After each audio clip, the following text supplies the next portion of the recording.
Hello everyone, it's the storyteller here. I've prepared something slow, eerie, and sleep-friendly for you tonight. Don't forget to like and subscribe, and let me know in the comments. Are you drifting off already, or still wide awake? Don't tell anyone it keeps following me, all the time. I've been feeling it for days now, this eerie sensation of being watched. This morning, an envelope slipped under my door. No name, no return address, just a single line written in red ink. Come to the garden on Elm at midnight. Don't be late. My first thought was that it was a prank, maybe a mistake. But deep down, I knew it wasn't. I felt that same strange, heavy sensation in my chest, the feeling of being watched. Whoever's been following me wants me to come to this meeting. I should ignore it. It's driving me mad, circling in my head over and over. It doesn't make sense. Why would anyone ask me to meet them in a garden I've never visited? I don't leave this room. I can't leave this room. The thought of stepping outside makes my chest tighten like the poisonous air. The walls aren't walls anymore. They're closing in, pressing closer each day, shrinking until no room is left. I can feel a slow constriction, like the tightening grip of a snake coiling around my chest. It was there again. I felt its rancid and sour breath hovering just behind my neck, the cold seeping into my bones. The buzzing, crawling under my skin, burrowing deep, an itch I can't reach, is maddening. I dug my nails into my arms again and tore at the skin until the blood flowed warm and sticky. It hurt, but I didn't stop. The red smeared against the white of the sheets like some twisted artwork. I laughed. I laughed because the pain reminded me I was still here, that I wasn't gone yet, not entirely. But the blood, the warmth, it didn't last. It never does. The cold always comes back, dragging me under. I've spent the whole day staring at the envelope, trying to make sense of everything. What does he mean, don't be late? I opened the envelope earlier, but it only made things worse. Inside was a single photograph, a picture of me, taken through the window of my room. The timestamp showed it was taken 2 nights ago, right around when I started feeling like I was being watched. But my room doesn't have a window. It is still me in that photograph. But how? October 12th. I didn't go. I don't know why. I sat here, staring at the clock, watching the minutes crawl by until midnight came and went. I couldn't move. My legs felt heavy like they were stuck to the floor. The envelope is still here where I left it, taunting me. I can't shake the feeling that I wrote it. It's ridiculous. Why would I send something to myself? I checked my desk drawer where I kept my pens and paper, but they were all where I left them. Still, that handwriting is mine. I know it is. I can't deal with that right now. I didn't sleep last night. Or maybe I did. I can't tell anymore. The line between waking and dreaming has blurred into a haze like thick and endless fog rolling in from the sea. I lie there, staring at the ceiling, counting the cracks. They're growing, splintering outwards like delicate spider webs. I wonder if they'll reach me, if they'll come down in shards of plaster and dust, burying me alive. I wouldn't mind. When I close my eyes, I see it clearer now. The dark mass, the shape it takes. God, it's horrific. It's all wrong. Its body is twisted, its limbs are too long, joints are bent at impossible angles, and the skin is slick and black like oil, dripping. And its face, or what should be a face, it shifts, twisting like clay, eyes forming then disappearing, mouths opening and closing, filled with rows of jagged teeth. It stood at the foot of my bed last night, I felt it staring, even though there were no eyes. The weight of its gaze crushed me into the mattress. I couldn't move, couldn't breathe. My heart pounded so loud I was sure it would burst out of my chest. I could feel it feeding off that fear, growing stronger, reveling in my helplessness. October 13th. I didn't take the pills today. They're trying to poison me. I see it in their eyes when they hand them to me. Their fake smiles stretched too thin. The red-haired one, she's the worst. She is always cheerful. She thinks I'm too far gone to notice. But I do. I notice everything. She came by earlier. I didn't like the way she looked at me, like I'm an animal. I smiled back at her and watched her flinch. She thinks I'm docile, but she doesn't know.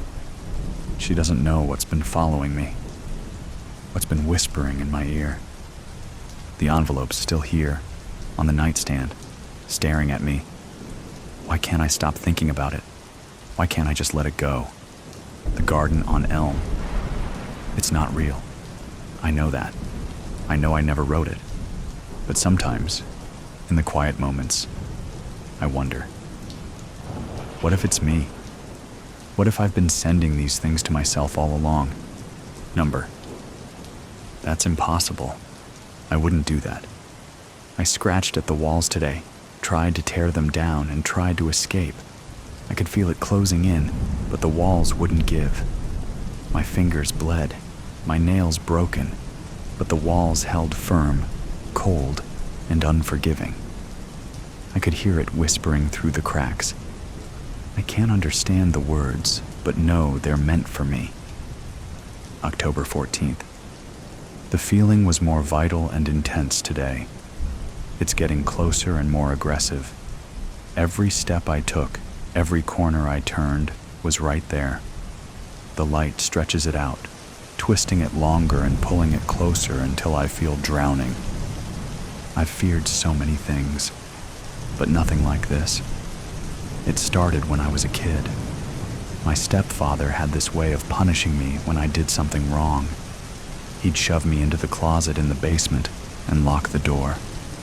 I can still hear the click of the lock, that final sound before the darkness swallowed me whole.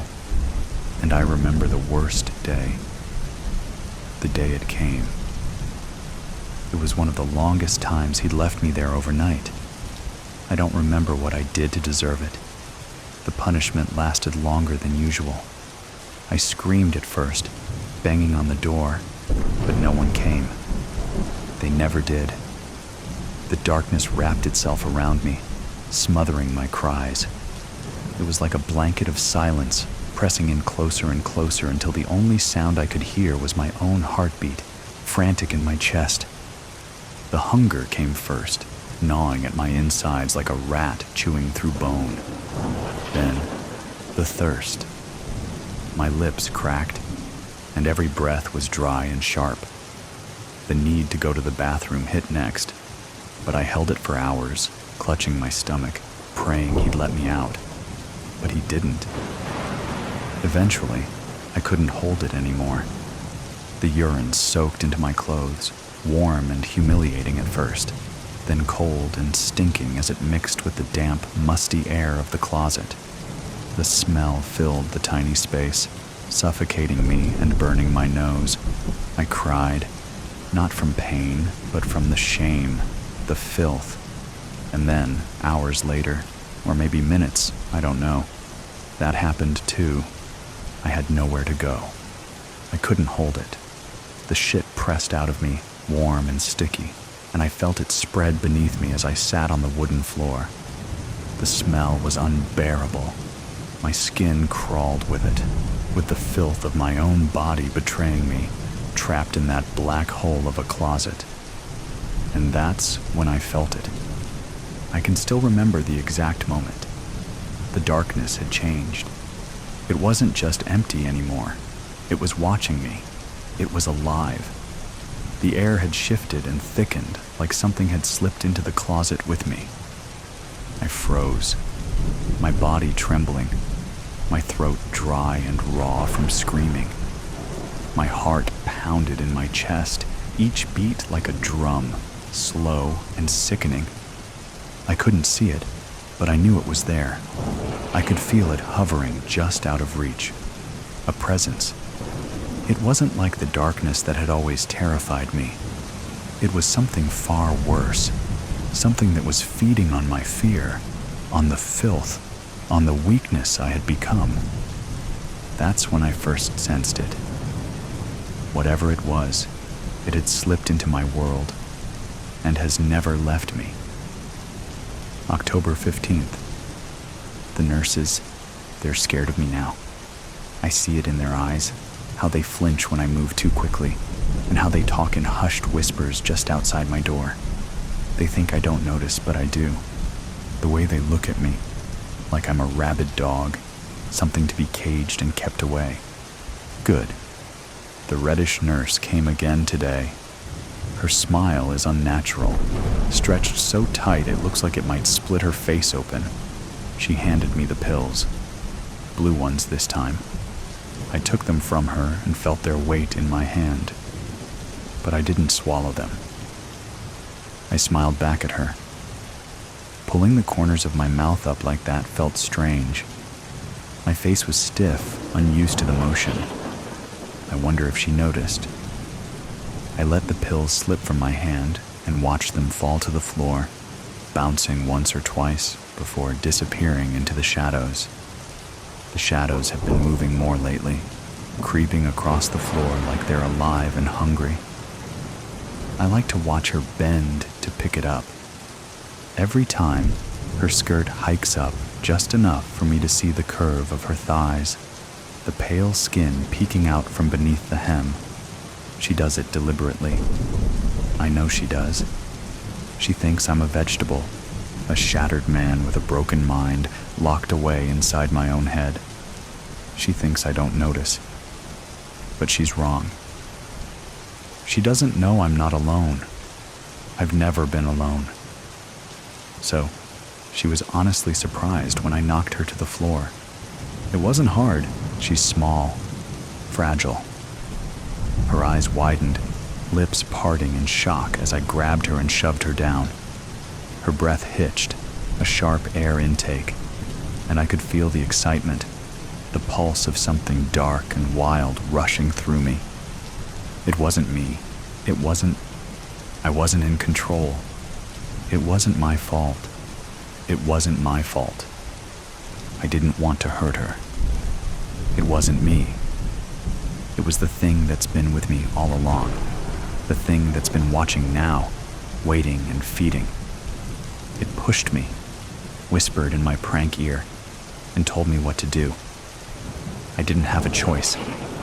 She cried out, but the buzzing in my head and the ticking clock muffled her voice. I could barely hear her. I could scarcely feel her anymore. Everything was slipping away, fading into the hum, into the dark. It's inside me now.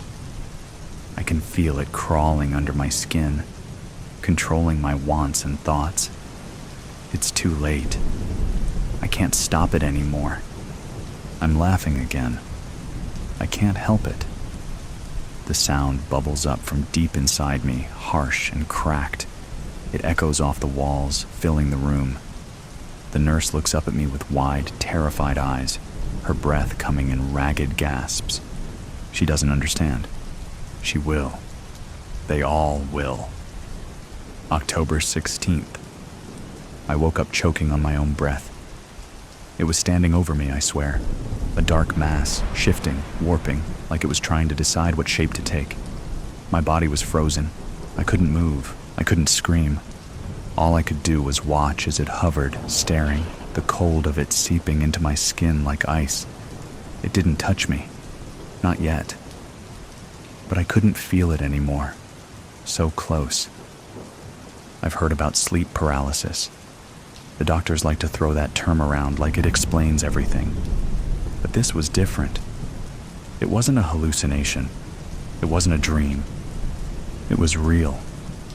It was there, watching me with eyes that didn't exist. I laughed. I couldn't help it. The laugh just bubbled up out of me, desperate, choking. I laughed because what else could I do? What else do you do when the thing following you for years finally finds its way into your room? They put me in isolation after that. She said I was disturbing the others. I was screaming, they said, but I wasn't. It was the laugh. It's funny, really. It's funny how no one else sees it. The lights flickered today. I counted the seconds between the flickers. 3, then 5, then 8, then 1.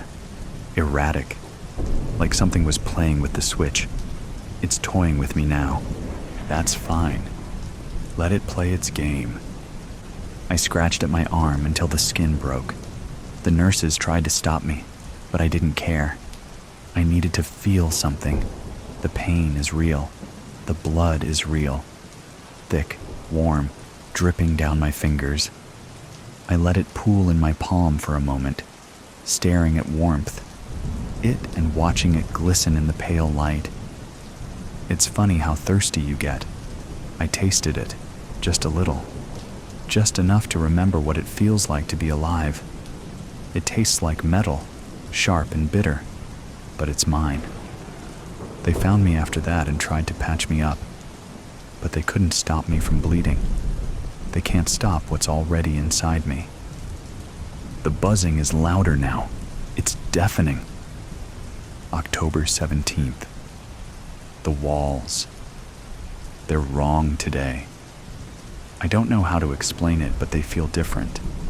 The texture is off, as if the paint is peeling away to reveal something underneath. I scraped at the surface until my fingers bled again, nails tearing against the plaster. I had to know. I had to see what was underneath. It was hollow. Behind the walls was nothing, just darkness, an endless void stretching out forever. I could feel the pull of it, dragging me in and whispering promises of relief and escape. But it's a lie. I know what's really waiting in that darkness. It's there, waiting for me to slip. I won't. Not yet. October 19th. Everything is sharper today. The edges are too bright, too hard. The air smells of chemicals, bleach, ammonia, and something sweet and sickly. I gagged when I woke up, the stench clinging to my skin and the sheets. The buzzing in the light is louder than ever, a constant hum that vibrates through my teeth, rattling my bones. I saw it again this morning, not just a flicker. No, this time, it was there, fully formed, standing in the corner, watching, waiting. Its face, oh God, its face, was mine, twisted and distorted, like looking into a broken mirror, the features all wrong, stretched, eyes too big, mouth too wide, filled with jagged teeth. I screamed. I screamed until my throat was raw, and my voice gave out, but no one came. No one heard me. They never do. Do you hear that? No, you don't. You're sitting there, comfortable, safe, reading this like it's just the ramblings of a madman. But you're wrong. It's not me that's crazy. It's you. You don't see it yet. But you will. You'll feel it soon enough. It's always there, waiting, watching, lurking in the corners, just beyond the light. I'm sorry for you. I really am. You'll understand soon enough. You'll realize it's been watching you too. It'll slip into your room and mind, just like it did with me. And when it does, when you finally see your shadow, don't be stupid. Don't be like me. They won't believe you, and it'll only make it stronger. Be clever, be silent, social proof. Ethan reoriented his phone and pushed his stocking cap back to reveal more of his hair before offering his audience a two-fingered peace sign. Hey, guys. What's up?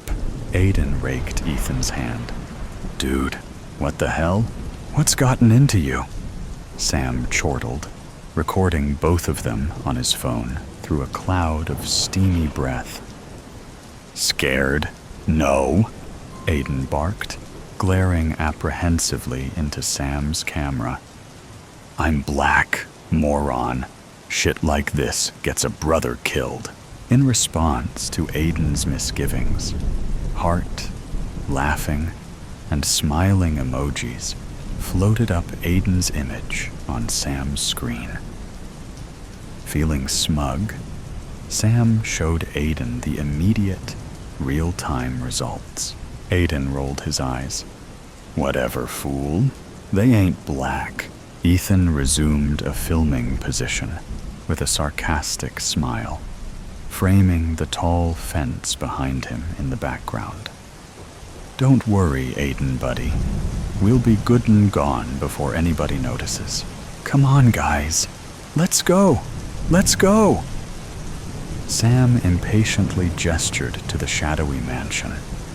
Pressing on, Sam directed his mobile to the naked, claw-like limbs of bare trees that lined the drive, reaching over their heads.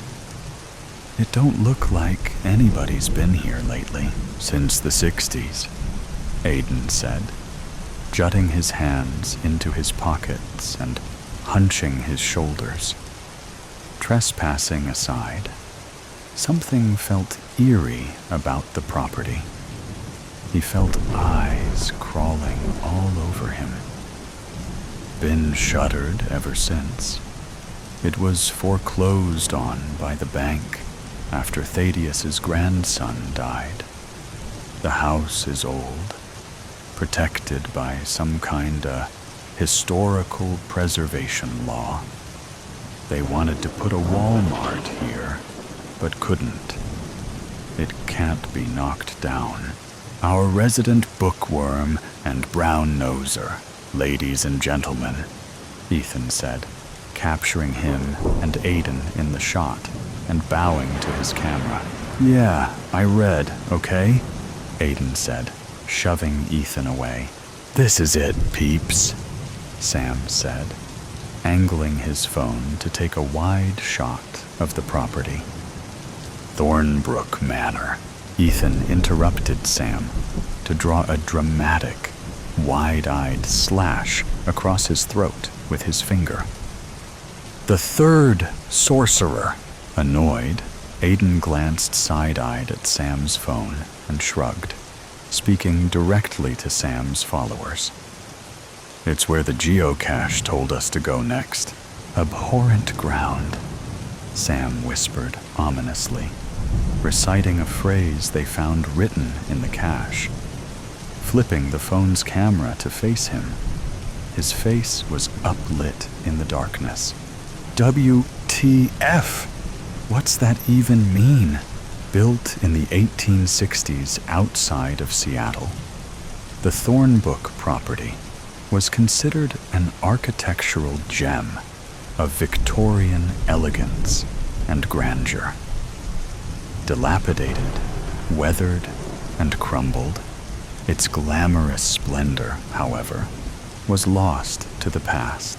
Situated on a lush estate, the mansion boasted a commanding presence with a towering 3-story roofline, with 4 chimneys and 2 pointed spires. Its exterior facade was crafted with intricate details, replete with ornate carvings of strange and fanciful beasts, sturdy stone pillars, and delicate trimmings that lent the structure an artistic flair. Its architect was both an engineer and an artist. Its front doors were made of rich mahogany and intricately carved, yet spray painted with urban gang tags. "What is that?" Sam said. He focused his camera on a carving along the structure's foundation. It had a rounded body with taloned hands, a sloping ape-like brow, and an angry expression bearing menacing, jagged teeth, yet had stone wings like a bird. It looked tethered to the building by a black iron chain. That's a water drain," Aiden replied. "Water comes down the chain into the monkey's skull, spilling out the mouth." "Ugh," Sam groaned, zooming in on it. "That's crazy. What kind of acid were these guys on?" "Opium," Aiden clarified with a nod, thinking, then added, leaning into Sam's camera, "That or absinthe, herbs, sugar, ice, wood alcohol, big-ass psychedelic effects brought on from consuming thujone, a compound." Look! Ethan interrupted, cutting Aiden off, holding his own phone over his head as they approached a ruined reflecting pool in an overgrown garden sanctuary. Surrounded by a wrought iron fence, the pool's still black surface reflected the sky's cold, starry void. "There's the statue," Adis rumbled into Sam's camera. Friendly heart emojis raced up the side of his face. "Yeah, well, if you're curious and want to know more, DM me." "Come on, Brainiac," Sam scolded, slapping Aiden on his shoulder. Sam turned his camera's flash away from the monkey creature to send it receding into the darkness. Cautiously entering the gate, they circled the pool to step through an overgrowth of thorny black bushes with serrated, tar-colored leaves. A marble statue of a Victorian gentleman, leaning heavily on a cane, loomed over the pool's edge. Soiled by centuries of grime and vigorous splotches of mold, thorny brambles climbed its legs and torso. "Dr. Thaddeus Parlow," Aiden whispered, scanning through Wikipedia articles on his device. He passed the links on to the audience through social media. Sam zoomed in on Parlow's vandalized head. Chiseled away, it looked as if it were mauled. Chunks of marble were gouged from Parlow's face. Hundreds of shocked and gasping emojis went scrolling by. Sam zoomed back, panned, and held his phone horizontally to keep Ethan and the statue in the frame. "We've got more than 1,600 viewers, man. Play it," chided Ethan's followers. Little blue bubbles of text went floating by. Okay, I'm going to play it. Just hang on," Ethan promised his followers before turning his phone around to navigate its settings. Ethan, I don't think..." Aiden's eyes trailed from his phone to the water. Sam could barely contain himself and removed his cap. He fixed his phone on Ethan. "Man, this is going to be so great," reflected upon the smooth black surface of the pool. Aiden saw a sharp, vivid reflection of the Milky Way. However, looking up, ambient light from the city obscured the night sky, and it was cloudy, overcast, a typical Seattle night. Puzzled, Aiden absently asked, Ethan?" Closing on Sam, Ethan held up his phone up to Sam's and pressed play to stream the video.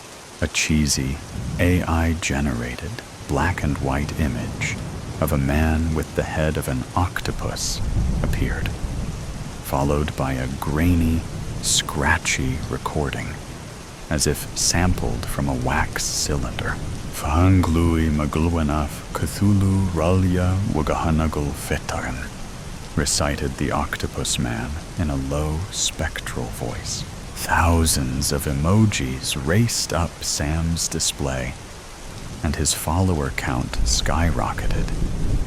Elated, Sam pumped the air, shouting, Yeah, Wuganagulftagan, fuckers, bring it on.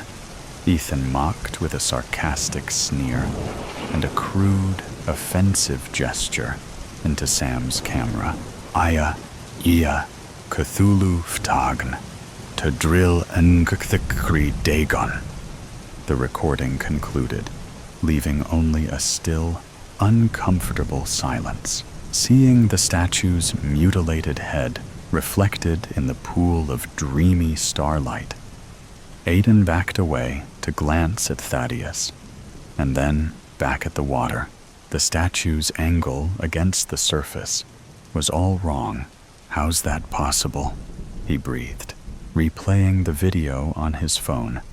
Ethan shook his mobile at Sam and shouted, That's it! The third Sorcerer's Challenge! Woo! Look! Sam exclaimed, holding out his phone. A Bitcoin balance was leaping ahead in hundreds of increments. We won, man. Where's all of that shit coming from?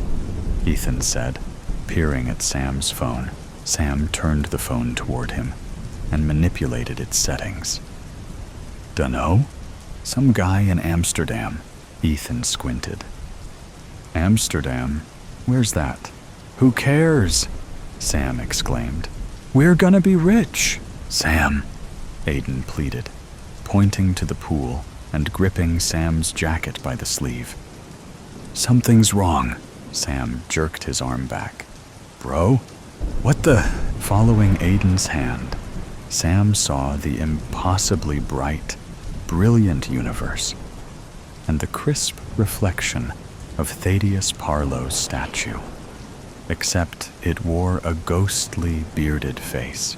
Before Sam could react, Ethan, his back to the pool, held his phone contemptuously under the statue's chin to replay the video. Sam returned his phone to a recording position. Ia, Cthulhu Fahtagn, to drill Unkthykkakri Dagon, repeated the grainy octopus man.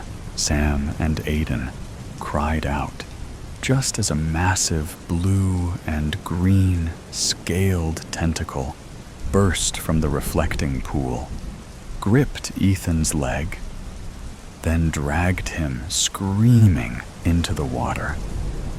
The light from Ethan's submerged phone sank into the pool's depths and disappeared. Jesus fuck! Aiden shouted, throwing himself from the side of the pool against the iron fence. Sam's phone, his thousands of followers witnessing the entire event, burst into a flurry of shocked, worried, and sad emojis. From the shadows, the chained monkeys squatting along the manor's cornerstones grinned, howling in terror.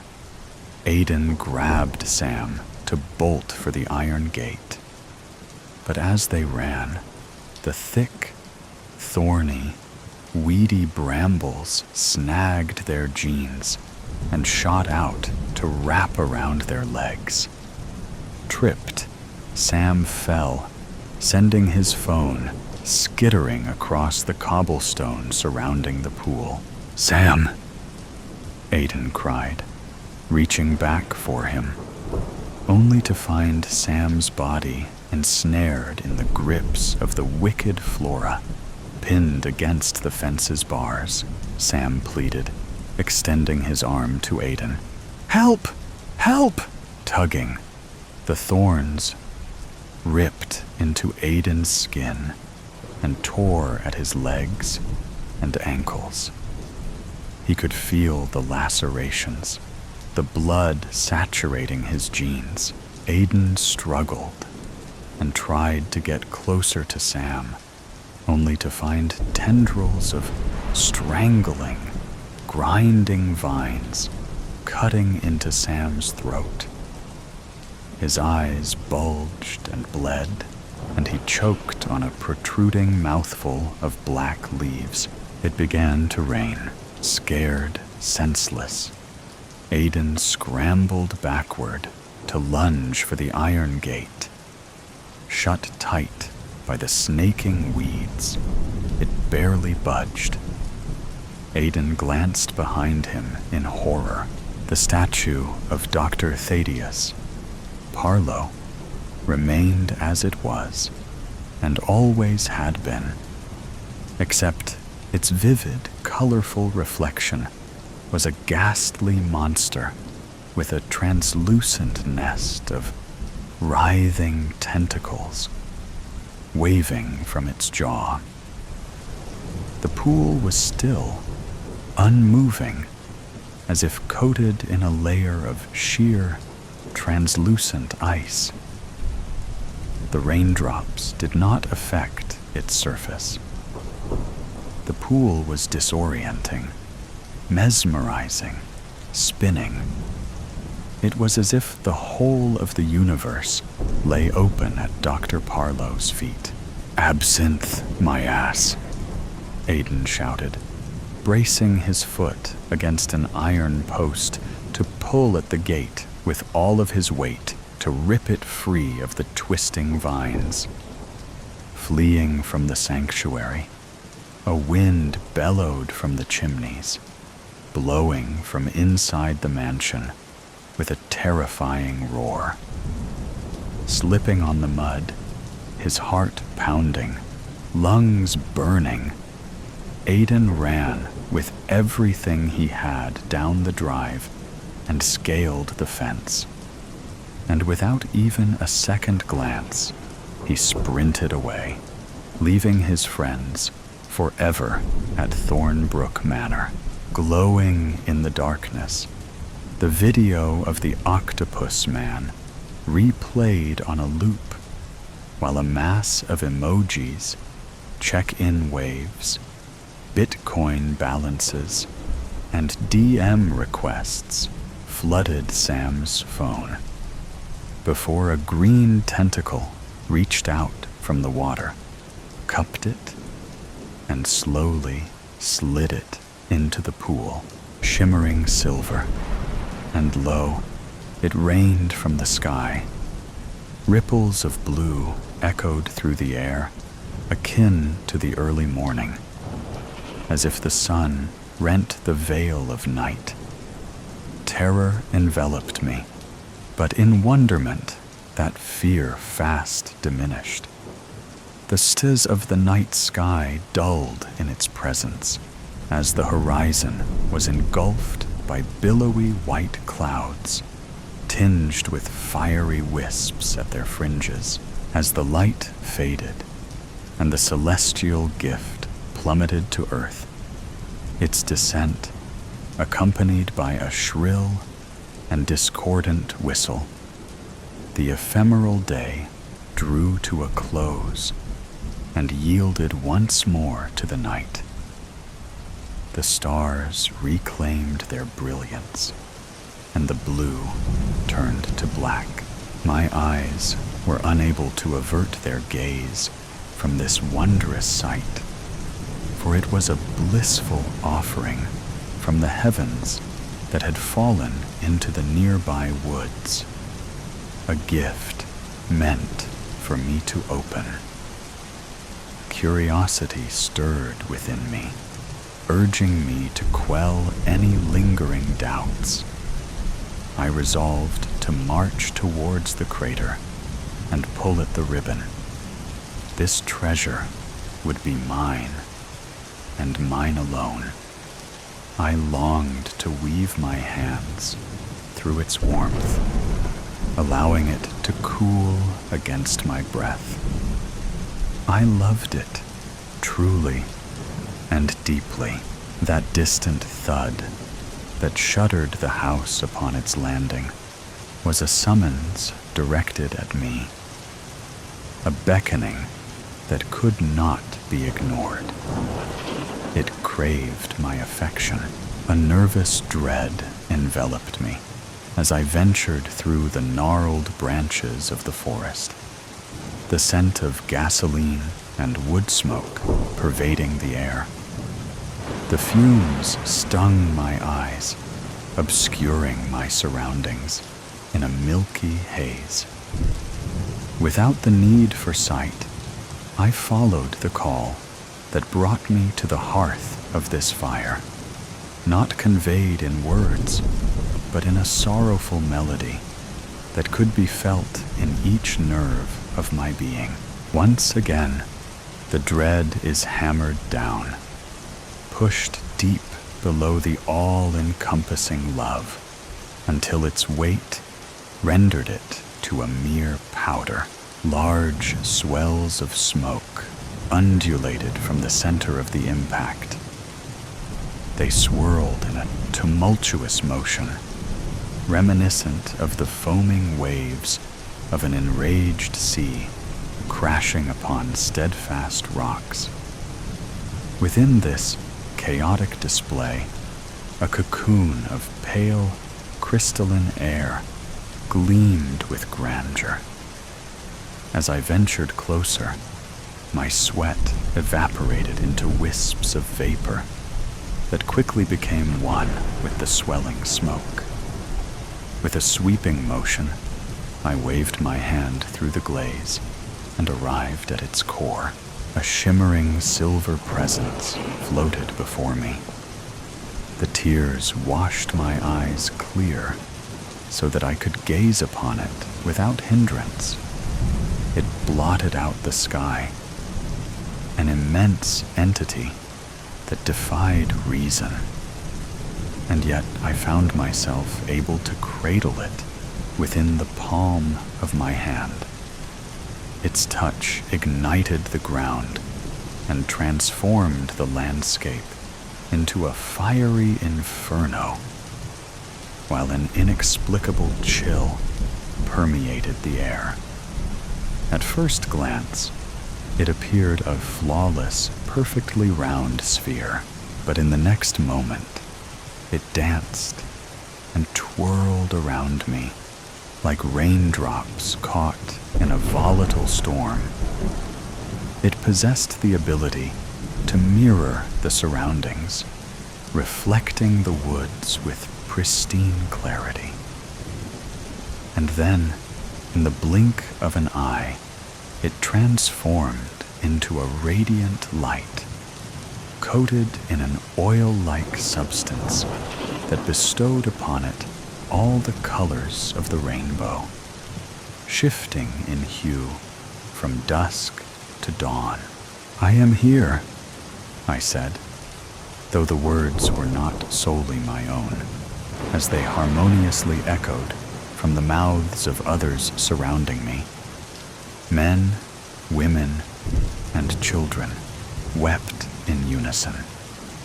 We had all answered its call, yet my love surpassed theirs.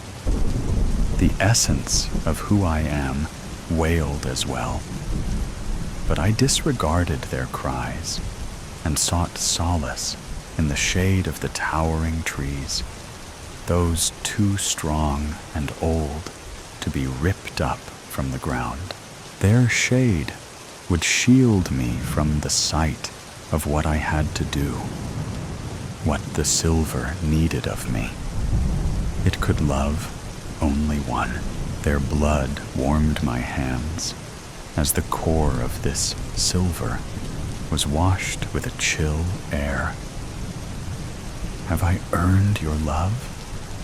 I asked. My voice resounded in solitude. The words curled in the air with grace like a spectral mist. The wind took my question, ascended high until it could no longer be seen, blended into the bright light of the silver entity. And in that moment, fear seized me. Incomprehensible utterances trembled through the broken branches of the surrounding trees. Leaves bled embers, and the ground receded beneath me. The dread and doubt that I had buried, crushed, and disregarded were no longer fleeting moments of uncertainty. They had consumed my entire existence. For a brief spell, I was free.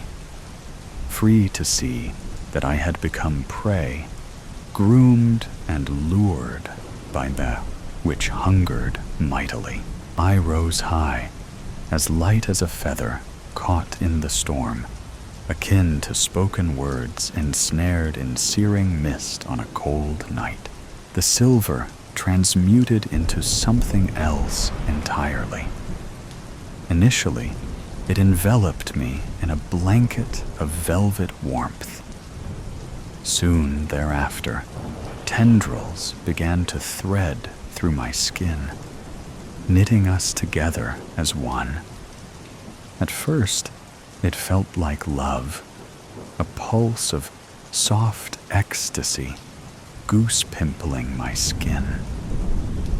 But that moment was fleeting. Soon after, I could feel pure ice weave through my bones. I looked on as it clambered over my body, its face taking shape until the silver became a mirror, the reflection a scared man, a familiar stranger. As it kissed me, I felt myself fall back down to earth and into the dark. The ground was where I awoke, reminiscent of an abandoned runt from the litter. Nestled amidst the fallen leaves, I awaited the break of true day. At first, I crawled, my movements uncertain, until the recollection of walking flooded back to me. Faltering over clumsy feet towards my mother, her radiance shimmered with pride. She couldn't hold back the tears. A memory, long forgotten, and not my own, brought to the surface only now that it was needed. I ran, as an inexplicable force propelled me forward, urging me to something unknown. It evoked within me an overwhelming desperation, an emotion so deep I struggled to grasp an understanding of its purpose. I dashed homeward, burst through the door, and tumbled up the stairs. A confusing dread clawed at its cage. The sight of an empty bed where two once slumbered brought me to tears. But why? In the adjacent room, a smaller bed intended for a child remained empty and unmade. Two voices among the countless last night now bore an eerie familiarity. The dried blood that coated my arms began to burn and itch. A lingering presence persisted within me, a parasite of the man that should be long lost amidst the rubble of the void.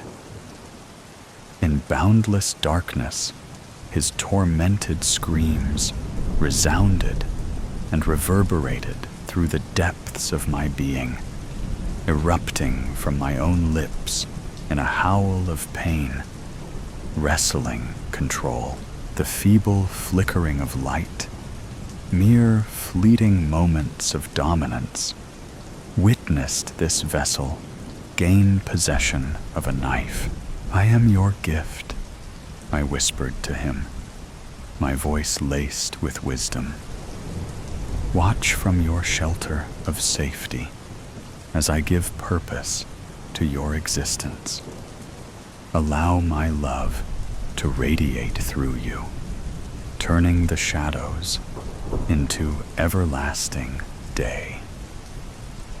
Yet he paid no heed to my words, dismissing my guidance without a second thought. I plunged it deep into my throat, succumbing to the irrepressible urge to die, as if it had become my sole purpose. Deeper still, I drove the blade until the pouring wound wept tears of red. And then, shimmering silver, the care and feeding of monsters. Via Sol looked around the mansion with distaste. She didn't like being here, and she certainly didn't like what she had heard about the monster who used to live here. Not that she put much credence in the old tales that some of the more senior members of the Lollipop Guild talked about.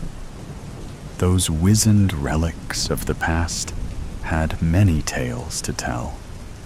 All the stories outrageous, and all the events sounding just a little too fantastic to believe.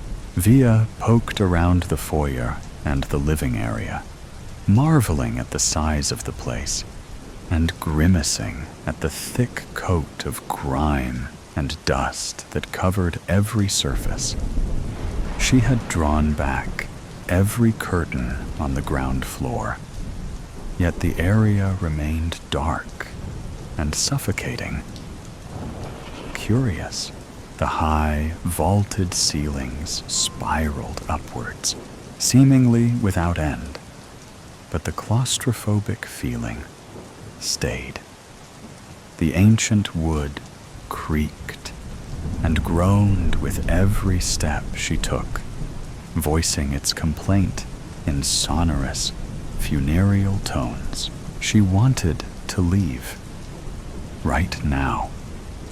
But she had a prospective client. This place had been on the books for over 100 years, and getting it sold would be a major coup for her. She had visions of a corner office and a hefty bonus. The realtor overcame her fears and waited. But she waited outside, a wicked witch indeed. What ridiculous tripe! Franklin Baumgartner looked around the mansion. Via thought his eyes looked dead, but, she reasoned, that could be the effect of the poor light in the mansion. His assistant, a Miss Holcomb, also had a lifeless look about her. Their size bothered Via. The man towered over everyone in the land, standing almost 6 feet tall.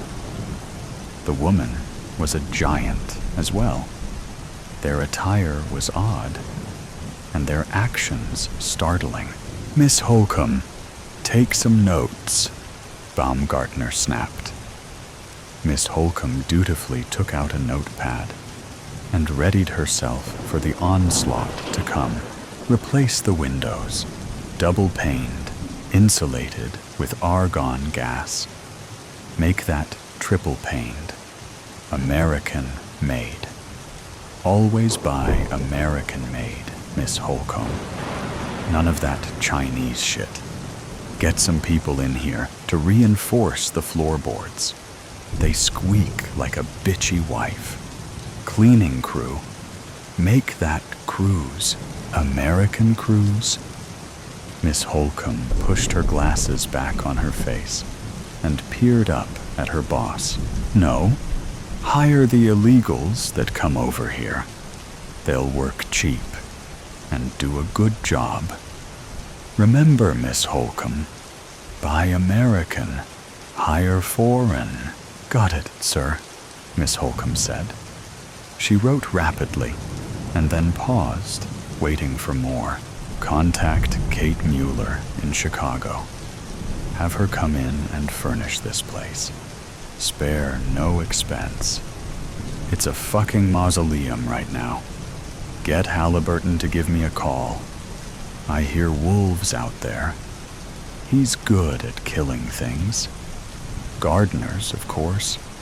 Lots of them. The land has gone to hell.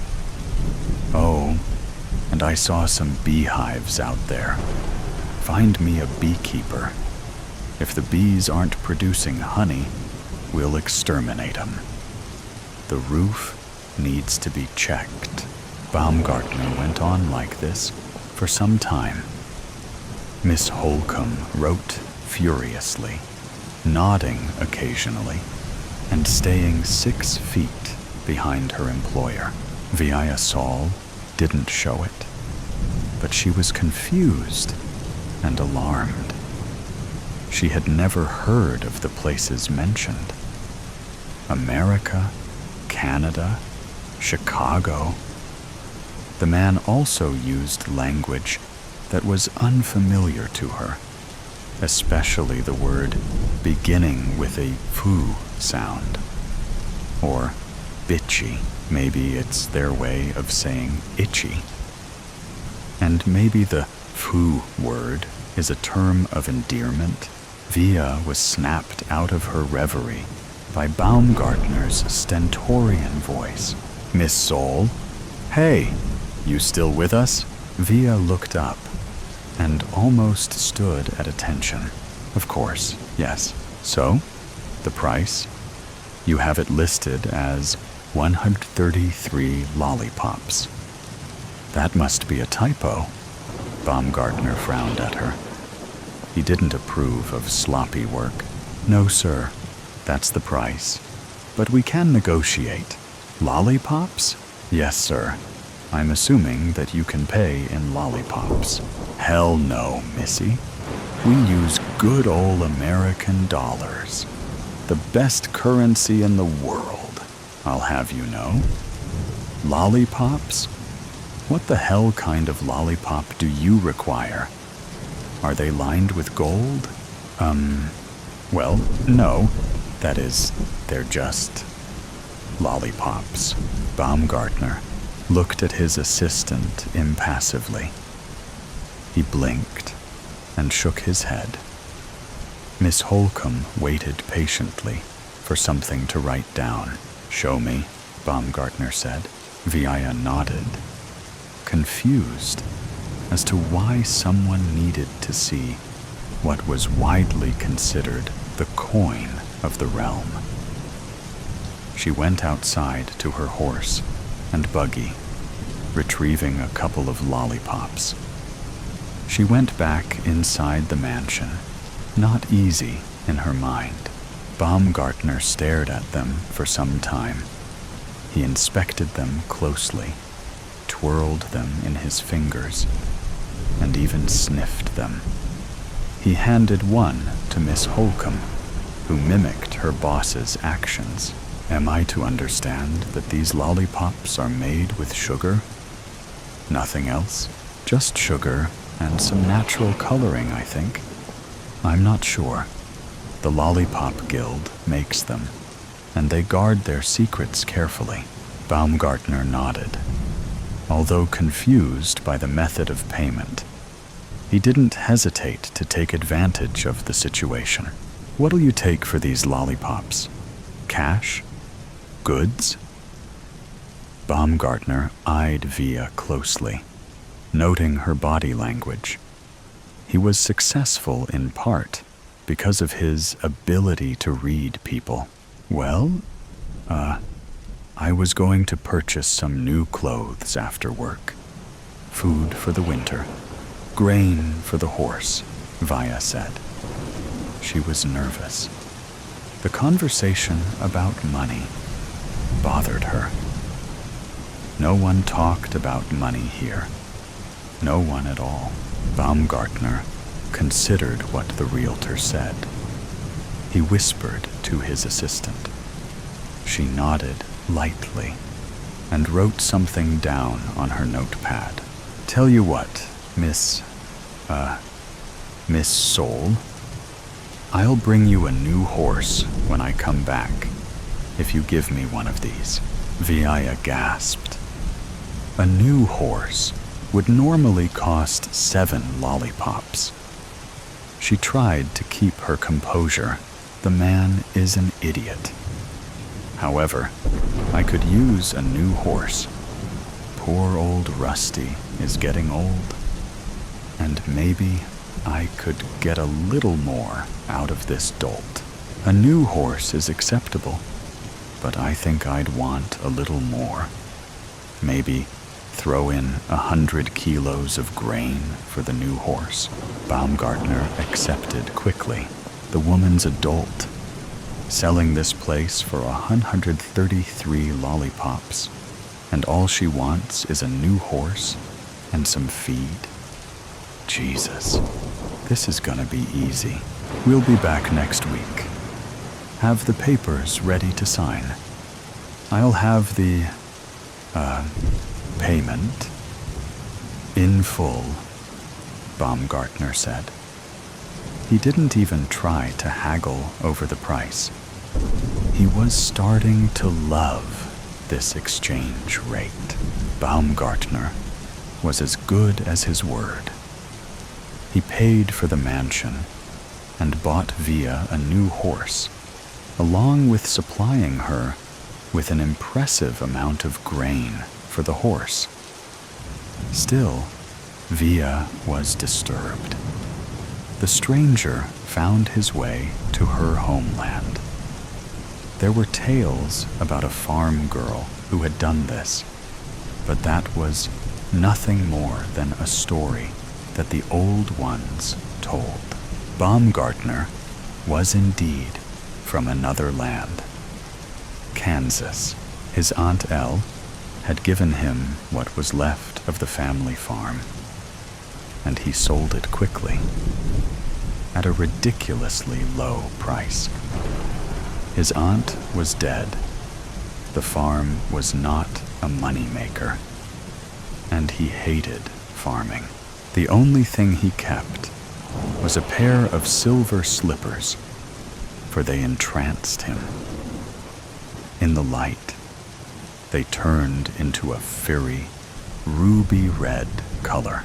Aunt Elle also told him that he could transport himself to a magical land by wearing the slippers and wishing himself to this nebulous place. The slippers were far too small to wear, and he didn't believe such nonsense anyway. One night, after drinking in excess, a particularly cheap and poor quality of a Chianti, he tried it. Frank found himself in the middle of a poppy field, staring at a city that seemed entirely made of green crystals. He took one of the crystals and closed his eyes again, wishing himself back home. Emeralds. The green crystals were emeralds. He made several trips like this and became rich. He also discovered streets made of gold bricks. He helped himself to plenty of these as well. When he returned, he found that the gold bricks and the emeralds had been replaced. Frank had no qualms about taking more emeralds and more gold from this place. None at all. Frank Baumgartner had found Oz. The inhabitants of the land that Baumgartner invaded were becoming unhappy with their new neighbor. He had a landing strip built for his private jet. The people thought it was a monstrous steel dragon and fled every time it landed or departed. The same emotions arose when Baumgartner drove his vehicle. To them, it was nothing more than an iron terror roaming through their land. Queen Ozma demanded that the stranger leave. He refused. She had no recourse to his refusal. No one had ever defied the queen before, so she was at a loss as to what to do. They had no police force, for there was no crime.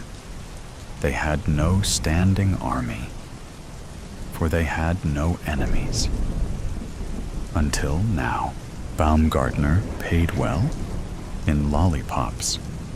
This became a problem, a huge problem. The economy was turned upside down and inside out.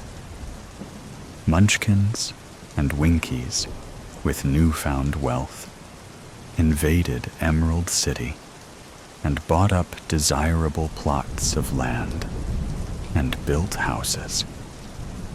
Baumgartner built several yellow-bricked roads that led to Emerald City, and the flood of country people to the city was unsustainable. The new royalty had been, just a short time before, farmers and craftsmen. The Lollipop Guild had been decimated by the influx of lollipops from Baumgartner. Inflation ran rampant. And then a recession hit. Everyone felt its effects, and the people of all 4 quadrants of the land found themselves struggling to survive. Baumgartner didn't care. He was rich in America, but here he was a god. He controlled the lands, the supply chains, the very fabric of life. Poverty became the new normal. "We have to do something!" Vaya slammed her fist on the table. The Munchkins looked at her with surprise and consternation. She had never been so demonstrative. Via Sol had always been the epitome of grace and charm. Goru stood up, though it made little difference in his height relative to everyone else. He was short, even for a Munchkin, but he commanded respect. The eldest member of the Lollipop Guild had been Goru for the past 70 years, and his word meant something. "I have a solution, but you aren't going to like it," he said. A quietness overtook the room. If Gora said that it would be displeasing, then it would be very displeasing. The council braced itself. Goru outlined his plan. Everyone was horrified, but they agreed to it. Effie sensed the Munchkin well before he came into sight. She sniffed the air and smelled fear, desperation, sadness. Goru stopped short when he saw Effie. It had been 20 years since she had been banished to the edge of Munchkin land. Although he had voted against the banishment, he still felt a thrill of fear. Effie was dangerous. All her kind were dangerous. What brings the great and powerful Gora to my humble shack? Effie picked up a snake and stroked it gently before putting it back on the ground and giving it a shove with her toe. The snake slithered off into the underbrush, looking for a meal. A stranger from the outer lands. A bad person, Effie. Very bad. "We need your help," Goro said, looking down. He was afraid to meet Effie's eyes. "I have no quarrel with you, Gora. You didn't vote against me when I was banished. But why should I help? I was exiled because of my grandmother." Goro nodded. She was right. She had no reason to help. "But I will," Effie said softly. Because the stranger has something of mine. Goru looked at her, surprised. You know about the stranger. I may be restricted to the edge of the desert, but I hear things, she said. Because the animals tell me. Goru believed her. Effie's grandmother understood the animals. I'll come to the council next week, when it's over. I'll want something in return, though. Goru nodded. He was empowered to agree to almost anything. What? Effie looked at Gora and smiled. It was a beautiful smile, so unlike her grandmother's wicked leer. My grandmother's old house. Goru expected this. He nodded, and then he left as quickly as possible. The edge of the desert frightened him, and Effie frightened him most of all. He thought of a saying he had heard long ago, needs must, when the devil drives. He would wonder, years later, who the devil really was. Effie flew above the trees on her umbrella, scanning the countryside. She knew the area well, for she had been raised in Winky country. Her old house looked different, modern and bright. She hated it. A portly man came outside and looked around, hands on hips.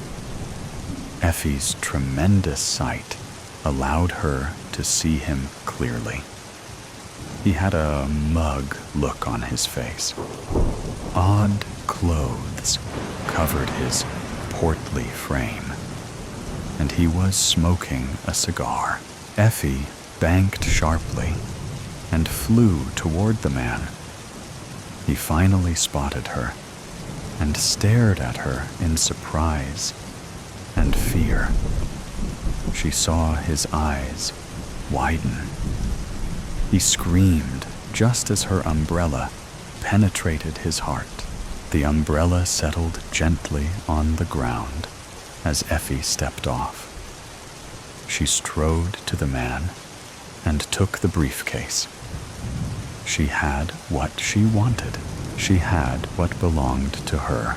We have to do something, Vaya said miserably. She didn't slam her hand on the table as she had done all those years ago, but the tone of her voice revealed her desperation. Goru and the rest of the council agreed. Effie had been a hero 20 years ago when she killed the giant stranger and everyone else in her grandmother's old house. The land was freed from the bonds of American capitalism and its monstrous ways. Now, however, she was as her grandmother had been, wicked and controlling. The flying monkeys were back, as were the giant white wolves and the huge black bees. They had gotten so used to smallish wolves and gentle honeybees that the new, more dangerous versions were even more frightening than ever. What can we do? We made a deal, and she took advantage. Goru talked quietly, as usual, but his voice was tinged with defeat. He saw no way out. It's like the old days, he continued, when her grandmother ruled Winky Land. But worse. Effie seems to have a vendetta against us. So, we're sunk. Back to the way things were in the old days, and no stupid farm girl to bail us out, another member said. Where did she come from? Kansas? Where the hell is that? Vaya was willing to travel past the deserts if need be. Somewhere over the rainbows, Vaya. Somewhere we can't reach. Effie sat in her darkened mansion and smiled, stroking the fur of a wolf.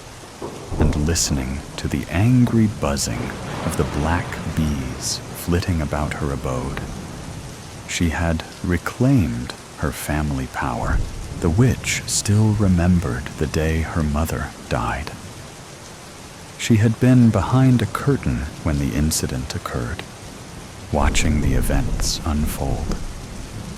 When the strange girl doused her mother with water, she gasped.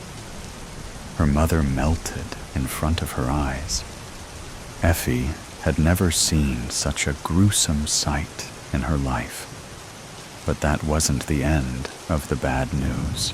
She had been banished to the edge of the desert, though the council that banished her knew full well that she would, in all probability, die from this. The only member to vote in her favor was Gora. Effie, though, had been taught how to survive by her mother. She flourished. Her hate grew. And then another stranger showed up, and with the magical slippers, her mother's slippers, and the last remaining source of all witchy power. Just a pair of shoes, silver. But they fit her feet perfectly, almost like they were made for her. Now that she was the only living witch in Oz, she could rule all the lands, not just Winky Land. There was a new ruler of the land, and she wasn't about to forget what the inhabitants had done to her or her mother. Effie scanned the skies for flying houses. It wouldn't do to neglect the lessons from the past. She grabbed her umbrella and took off across the land, flying low and fast, observing her domain. Effie was on her way to Emerald City to depose the queen. She has a date with the point of my umbrella today. I look forward to the smell of royal blood spilled on the streets of Emerald City. My only regret is that she can't melt like my mother did. Effie flew on over poppy fields and verdant landscape. Evil had returned to Oz. The monster they all feared was a woman with silver slippers on her feet and hate in her heart. The queen has an expiration date. Evil has no such restriction. Speed, fate, high buck. Thanks for taking part in the recent Speed Fate speed dating event and submitting your feedback. We hope you enjoyed the evening. Please find below a copy of the comments you left for each of your dates. You will receive feedback submitted about you in a separate mail. Should any of those you said yes to also say yes to you, we will forward each of you a copy of your contact information so you can get in touch. The very best of luck, and thanks for choosing Speed Fate. The Speed Fate team. Buck Tucker dated the following people: 18th July 2023, and left the following feedback. Mandy Rogers, age 37, self-help guru. You said, fun person. Quick smile, bubbly. The conversation flowed from the get-go. Love the curls.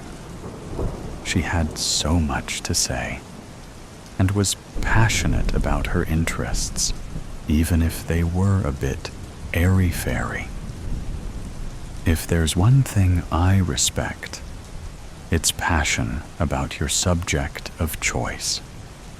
refreshing to meet someone as firm a believer in destiny as Mandy is. Could talk to her for hours about sliding doors and parallel universes. Would love to delve deeper into her thoughts on escapable fate. Great date. Would you like to meet Mandy again? Yes. Evelyn Pierce, age 35. School teacher.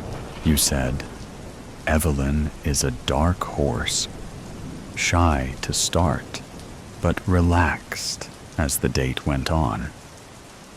I was nervous too, because she's very smart. I felt dumb by comparison. Very impressed by her career. She seems to be a great teacher, very professional. I get the impression she could be successful at anything she turns her hand to, even partnering with me. She has the voice of authority. It just needs to be strengthened. She could broaden my horizons on intellectual topics, and I could teach her about life outside the classroom. Definitely see potential here. Would you like to meet Evelyn again? Yes. Katerina Cruz, age 38, physical therapist. You said. Not much to say about Katerina, except wow. I didn't know drop dead gorgeous was an actual thing, but as soon as I left her table, I felt part of me die, or at least abandon ship so it could stay behind. Her eyes really drew me in. Could get lost in them for hours, not to mention everything else. Her English isn't great, but that didn't matter. Her body language did the talking. Can tell she doesn't take shit from anyone. And with those muscles, you wouldn't want to forget her birthday. Bit intimidating, but that's a turn on, so it's a yes from me. Would you like to meet Katerina again? Yes. Ashley Davenport, age 41, office admin. You said, Ashley is a bit mousy. Not my type physically, but has an air of mystery about her, which is attractive. Not sure why she was at the event. She was an ice queen, and I had to work hard to make conversation. Wasn't very successful. Didn't find out much about her, other than that she has cats and works in admin. I'm not a cat person, but I have a dog who hates cats, so he would probably chase them off if we got together. Pretty sure she just had her walls up. I have a feeling I could get her to loosen up. I am 100% sure it would be worth it. It would be nice to see her show some emotion. Challenge accepted. Would you like to meet Ashley again? Yes. To Buck Tucker from Speed Fate Team. Date 19th July 2023, 16:31. Subject: Your speed. Fate. Feedback. Hi Buck. Thanks again for attending the recent Speed Fate speed dating event. We have now compiled the feedback we received from the people you met and have included it below. You will receive the contact information for anyone who said yes, that you said yes to also in a separate mail. The best of luck, and thanks for choosing Speed Fate. The Speed Fate team. Mandy Rogers, age 37, yoga teacher. They said, Buck was a pleasure to talk with. very open-minded, and I didn't get the impression he was humoring me when I was rattling on about chakras and meditation. He seemed to be genuinely fascinated. It was interesting hearing his views on the afterlife and reincarnation. He carries a lot of nomadic energy and seems to be as much of a free spirit as I am, even if yoga and mindfulness aren't his thing. Would definitely like to bounce more ideas off him. I promised him a tarot reading if we meet again. So here's hoping. Would they like to meet you again?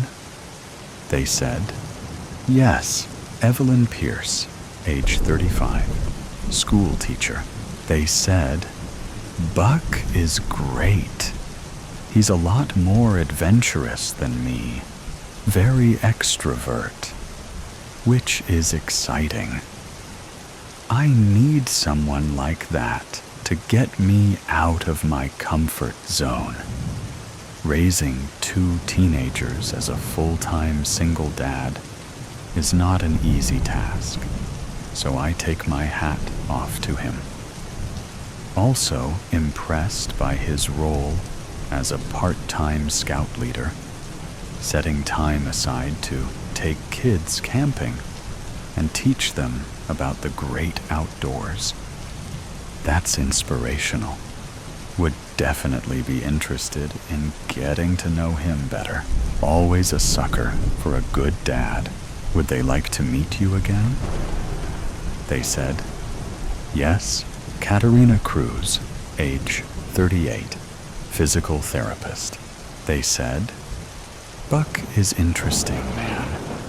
Similar interest in keep fit, training for marathon. Now, I think he has a lot of work to do, but is good. He has goal to work for. Perhaps he needs some help training. Little out of shape. But I don't have heart to say. Cute smile, kind eyes, love-bearded man. Also interested in his musical career. Must be nice to date with guitarist of upcoming rock band. I think I should like to see this. Would they like to meet you again? They said, yes. Ashley Davenport, age 41, office admin. They said, God loves a trier. I gave him nothing, but he kept on trucking. Bonus points for that. If I was him, I would have given up in the first minute, like everyone else.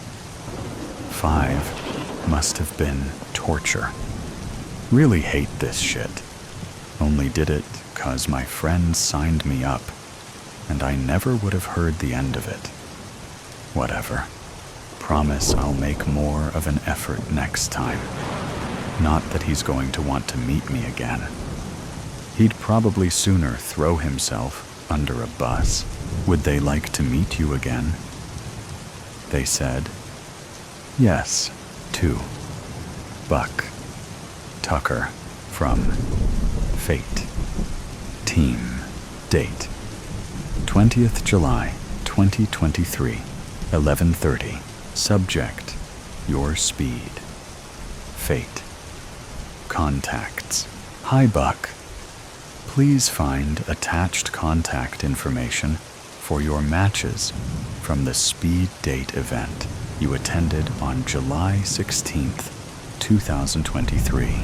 We hope you had an enjoyable experience and have our fingers crossed. One of your matches will be the one. We've had a number of success stories to date, some leading to marriage, and are always interested in hearing how things go. The best of luck, and thanks for choosing Speed Fate, the Speed Fate team, dressed in his least shabby suit. well-worn blue check shirt, newly bought navy tie, and doused in the least repulsive knockoff Hugo Boss aftershave he could find. Tucker drew a well-practiced smile onto his goatee-framed jaw and slid into the seat opposite his date, the redhead in the white dress, whose hair was tied back in a hastily knotted ponytail and whose name was displayed on the sticker attached to her chest. "Evelyn," he announced, clasping his hands together and placing his elbows on the table. "So good to see you. I was delighted to hear you wanted to meet me again. I felt we had a good connection, even though we only talked for 5 minutes. How have you been? How are those school kids? Hope they've been listening to teacher across the white-clothed tabletop, past the bottle of champagne chilling in a stainless steel cooler, 2 sparkling champagne flutes, and the candle protruding from a chrome holder." Evelyn met Tucker's gaze and swallowed the lump of saliva that had stuck in her throat. He hadn't thought it possible for her to be more nervous than she'd been at the speed date, especially since they knew each other now. But there she was, eyes darting about, glancing at the people either side of them, beads of sweat visible on her brow. It was going to be harder than he thought to get her to loosen up, he realized. But that didn't matter. In a way, he found her nervousness endearing. "They're fine," she said, her voice coming out a whisper, forcing her to clear her throat. "They're good. They don't give me trouble. I never have to reprimand anyone." "Really? There's not a single troublemaker in the bunch? What age did you say they were?" Tucker reached forward abruptly, suit sleeve riding up his arm, and closed his hand around the neck of the champagne bottle, causing Evelyn to jump, eyes darting to his unclean fingers. 14, she said, returning her eyes to his as he took the bottle from the cooler and started undoing the wire holding its cork in place. "And 15? No, honestly, nothing like that. I've never had to punish anyone, if that's what you mean." "I see," Tucker said, narrowing his eyes as if to peer into her mind. "Bit boring, isn't it? All that authority, and there's not a single obnoxious teenager for you to use it on? I find that hard to believe. As a former teenager in a school full of stuck-up bitches and bullying brats, I find that extremely hard to believe. But hey, if that's what you're saying..." Pop! The cork shot from the bottle with explosive energy, making the nervous teacher jump again. "I'll take your word for it. How about your colleagues? They all super nice, too?" "Come on, you can be honest. Bet there's a couple of real shits, right? Get off on tormenting the kids? Probably a few pervs, too. Pedo bastards? I know there were at my school." "Oh, I know. Can think of at least 3 motherfuckers who deserved to have their dicks cut off." Sitting forward, extending his arm, pouring bubbly liquid into his date's glass, he glared as she shook her head softly, almost imperceptibly. and sucked in her lips. He snorted, smiled, a shake of the head as he finished pouring, and moved the bottle to his own glass. You don't have to be so nervous, Evelyn. It's just me and you. You can tell me anything. I'm very open-minded, a man of the world. I know the way things work. I'm familiar with what goes on behind closed doors. In response to his comment about it being just him and her eyes had flicked to the left and right again, almost as if to remind herself there were people around them, though it shouldn't have been necessary, considering how boisterous they were.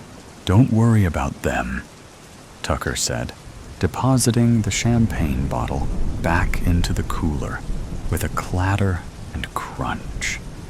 What we talk about is none of their business, and vice versa. Let's just focus on getting to know each other. He lifted his glass, took a sip, let the bubbles pop in his mouth and tickle his throat. Effervescent. Evelyn watched him return the glass to the table with dampening eyes and quivering lip, bubbles spinning in the amber liquid in the untouched glass before her. So you're not a mean teacher, and you have no asshole students, and everyone you work with is lovely. Okay, I get it. They've conditioned you well. Turning a blind eye is second nature. That's okay. That can be fixed. You just have to open your eyes, see things for what they are. Identify the evil in people. Acknowledge it.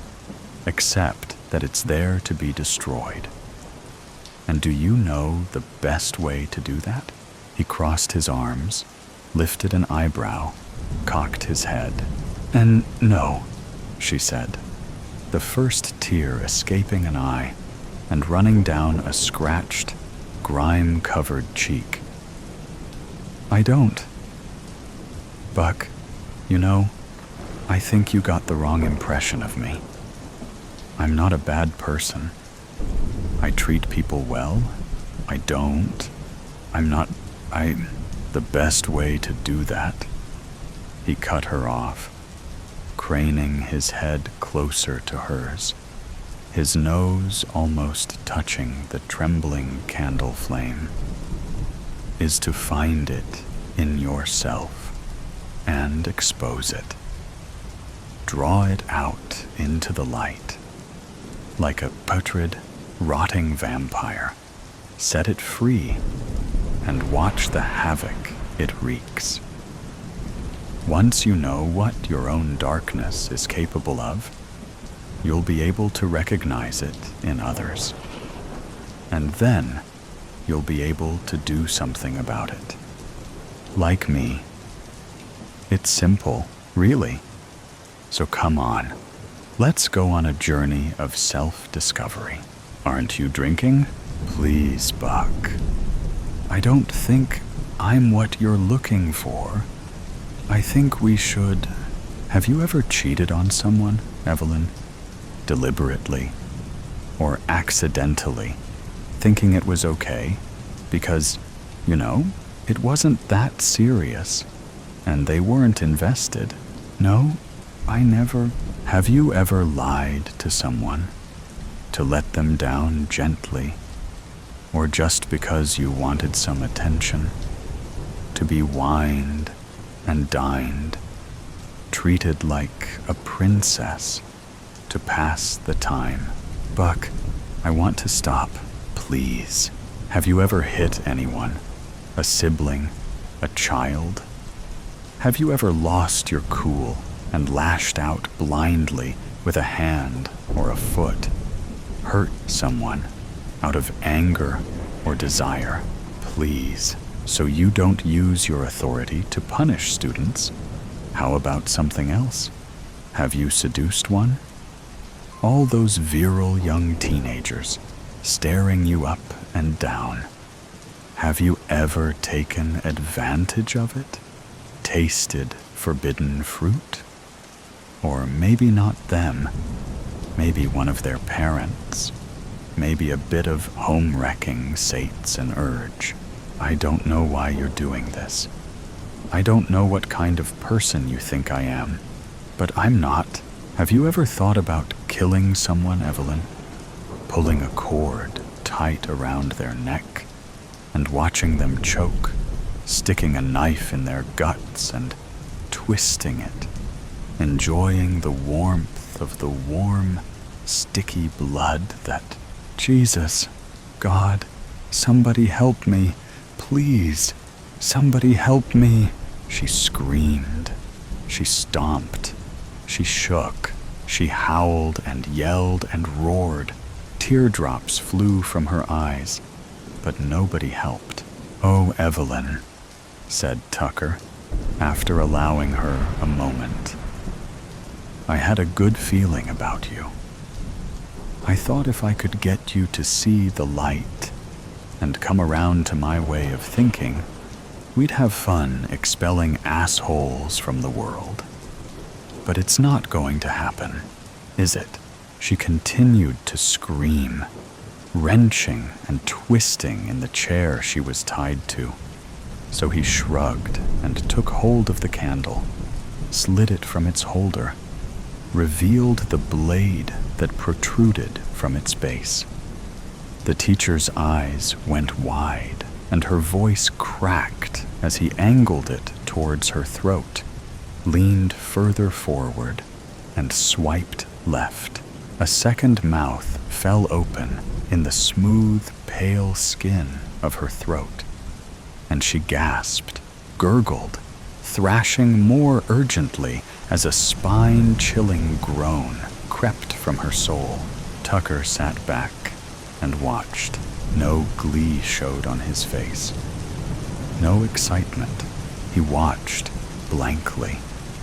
The knife held loose, the thin layer of blood on its blade, sprinkling scarlet splashes on the tablecloth. If there was an air about him at all, as his second hope for a partner fizzled out, it was one of disappointment. He really would have liked her as a soulmate. After a minute, when Evelyn stopped twitching, he checked to ensure his shirt and jacket hadn't been soiled, then slid the candle knife back into its holder, licked his forefinger, extinguished the candle's flame, pushed his chair back, and got up. He took a napkin from the table, dabbed at his mouth as he stepped back, watching his scuffed loafers, careful not to step into the blood that had pooled beneath the chair behind him, the blood that had oozed from boring, not mysterious Ashley. To his left, bound and gagged, Katerina lunged her upper body towards him, impressive arm muscles bulging through the gossamer thin material of the dress he'd clad her in, brown eyes glowering with hate, teeth gnashing behind the black rubber strap that subdued her mouth. The chair was bolted to the floor. Her feet were chained to the chair. Her movement was restricted. He wasn't ready for her yet. A fist to the face, she slumped, head lolling loosely over her chest, to the right of the teacher, in the center of a long, abandoned warehouse. Another dressed table, another pair of chairs, and terrified captive. A puddle of urine, not blood. On the floor around her feet, Tucker fished a lighter from his pocket. as he stepped around the corpse of bleeding Evelyn, lit the wick of the candle dagger protruding from chrome scabbard. Lighter, back in pocket, he took hold of the rubber gag around the girl's head, pulled it off, relishing the snap as it came loose. "Please," she said, all wild, rabbit eyes and mascara-smeared face. "Don't hurt me. I'll do anything. I promise. Anything." He drew a well-practiced smile onto his goatee-framed jaw and slid into the seat opposite his date, the blonde in the ivory-white dress, whose curls hung loose around her face, and whose name was displayed on a sticker. "Mandy," he announced, spreading his hands to greet her and bowing theatrically. "So good to see you. I was delighted to hear you wanted to meet me again. I believe you had some thoughts on escapable fate, the final petition of the beast. I trust that your patience and historically proven aptitude for distilling the truth of events from the muddled fog of contentious viewpoints will inhibit you from leaping to a firm and resolute condemnation of my actions until you hear me out to the full. Let us see if I cannot, in time, convince you of my benevolence by offering another perspective on the events which preceded my downfall, and which led me to assume this sorrowful state in which you now observe me. A perspective which, I hasten to warn you, runs contrary on many points to those you have, no doubt, already encountered. In exchange for your borrowed time, I promise to inform you of what really happened regarding a topic we can agree truly matters: the well-being of none other than my human host. The rumors you have heard are true. I am soldered by mechanisms far beyond the understanding of the human sciences in an intimate manner to the psychological tendencies of the human mind. I must again plead with you to discard your prescribed opinions regarding this arrangement of living. Any beast or person misunderstood will stand by me, and perhaps you also will join us in testifying that the misunderstood are always critiqued with unwarranted harshness. I have borne the most hideous names hurled at me by those who fear and misunderstand of my role. I have gone by many disparaging titles throughout history, and am only too aware of the multitude of unsavory images attached to the notion of a parasitic relationship. May I suggest as a substitute for this baseless hatred the fondness of a pet for its owner? After all, I do more than leech. Like your beloved animal companions, I am also capable of altering the mood of my host, as you shall soon see. My host was a young boy when I transferred myself from his parents' minds to his. His psychological foundations had been set years before, and I arrived to find a habitat much to my liking. Between the folds of his thoughts, I made myself a home. I had left a part of me behind, of course, in the minds of the parents.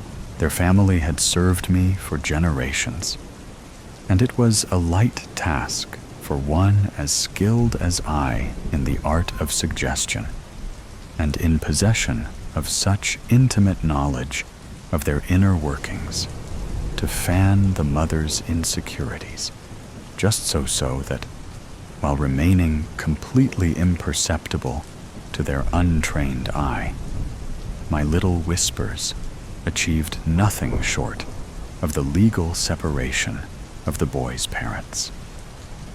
I then secured my spot in the boy's mind by magnifying his sense of responsibility for his parents' misery. Thenceforward, the slightest reminder that he was unlovable had him wriggling deliciously in my grasp. It was thus, with my claws sunk deep into his skull, that I ushered him into high school. His emotional trajectory was the most promising of all his dear family members yet. Not a single friend he made the first month of school. The very weight of me crumpled his posture as he wandered, friendless, through the halls.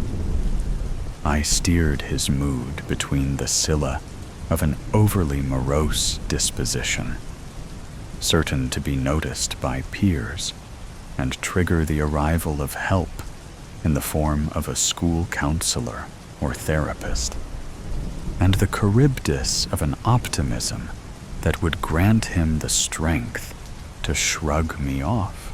I would have achieved this ideal flawlessly were it not for that damned girl who transferred to his school and was placed, catastrophically, in the seat across from my host. Were she my charge, I would have doubled down on her insecurities at the first sign of that cheerful, infectious laugh and blasphemously pristine, consistent mood. If not out of a sense of duty to myself, then out of respect for my colleagues, who work so hard to keep precisely her sort of energy away from the vicinity of our hosts. Before the week was out, the boy was going home, smiling to himself at the memory of their last conversation. Thankfully, I had conditioned him in preparation for such catastrophes. The reminder of the tension that awaited him at home when he stepped off the bus was enough to lull his mind back to its usual state of a miserable hibernation. Yet I knew this girl was no patch of sun or tasty treat. She was here to stay. It frightened me how deftly she slipped under my nose. After generations of thankless, uphill labor, I was faced with the prospect of relinquishing all in submission to her smile.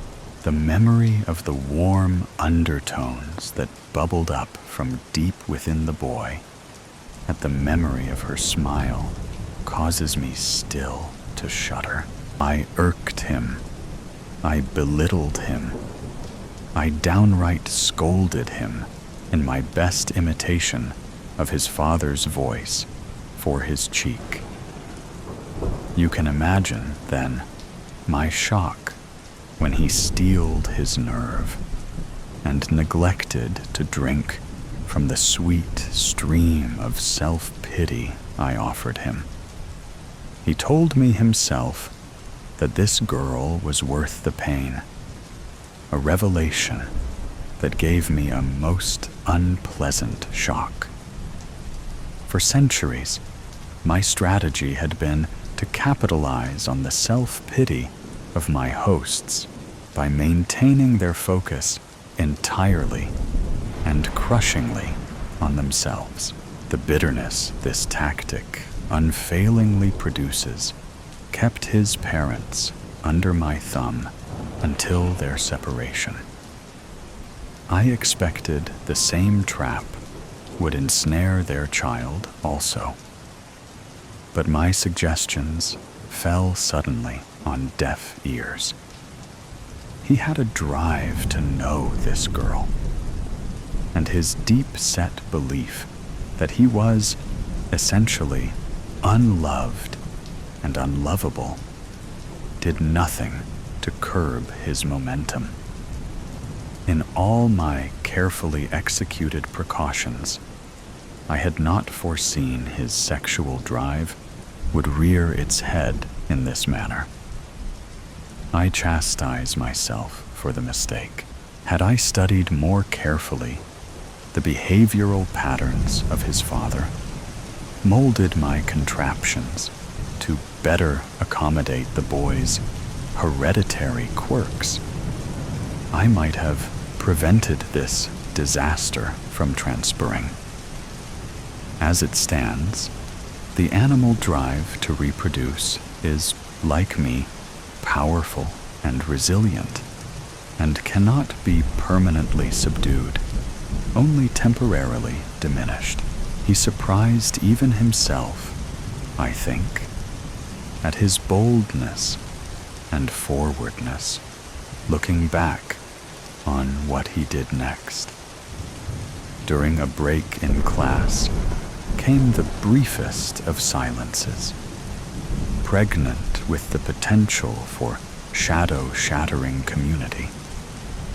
And then he spoke, and at that moment I perceived within myself a distinct and piercing horror that stemmed from the sudden realization that my source of life had suddenly begun to slip away, like sand. No, like water, between my sharpened claws. The boy and the girl talked on stools in the back of the classroom, opposite the wide windows, with the morning sun on their faces.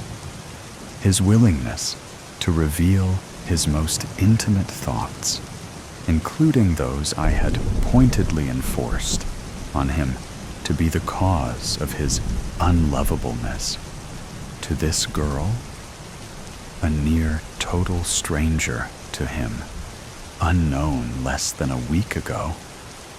It frightened me. So I bit him hard on the tip of his ear. It was too risky, you see, to allow a conversation of that nature to continue.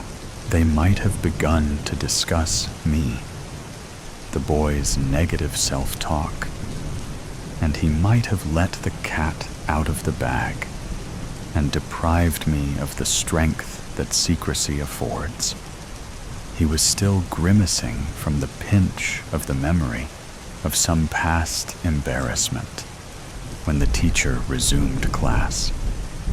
But the girl looked worryingly at him, and I at her, for I knew the fight was far from won. Before I continue, I feel compelled to address my apparent neglect of the rules. You must understand, taking into account the urgency of my case, why it was necessary for me to inflict more than merely psychological torment on my host. Consider the goal I had to achieve. If the result of my admittedly brash action was the immediate embarrassment, the later regret, and the plummeted social confidence of my host, 3 dimensions firmly underneath my jurisdiction, can the rules really be said to have been abandoned? Even so, I trust you to keep the details of my misstep within the sphere of your knowledge, and mine only. That afternoon, the boy flopped onto bed, and I robotically conjured his usual evening diet of social comparison and self-loathing that bites so poignantly on the teenage psyche. I had just settled in for a mellow evening of brooding and isolation when the boy received a friend request from the girl. Soon they were volleying messages happily like two ducks in a pond. I spewed my most horrid concoction of degrading insults in his ear, but the boy took even my most clever and piercing threats and told them to her verbatim as I had whispered them to him. The stupid boy believed my work to be a product of his own imagination, but the untruth of his utterances was instantly checked by the girl, and the secret of my existence was out. I felt the shame and secrecy drain from his mind like the contents of a filthy toilet, all at once unclogged. You would have screamed too if you had been there. Your life's work transformed in an instant to shining acceptance and relief.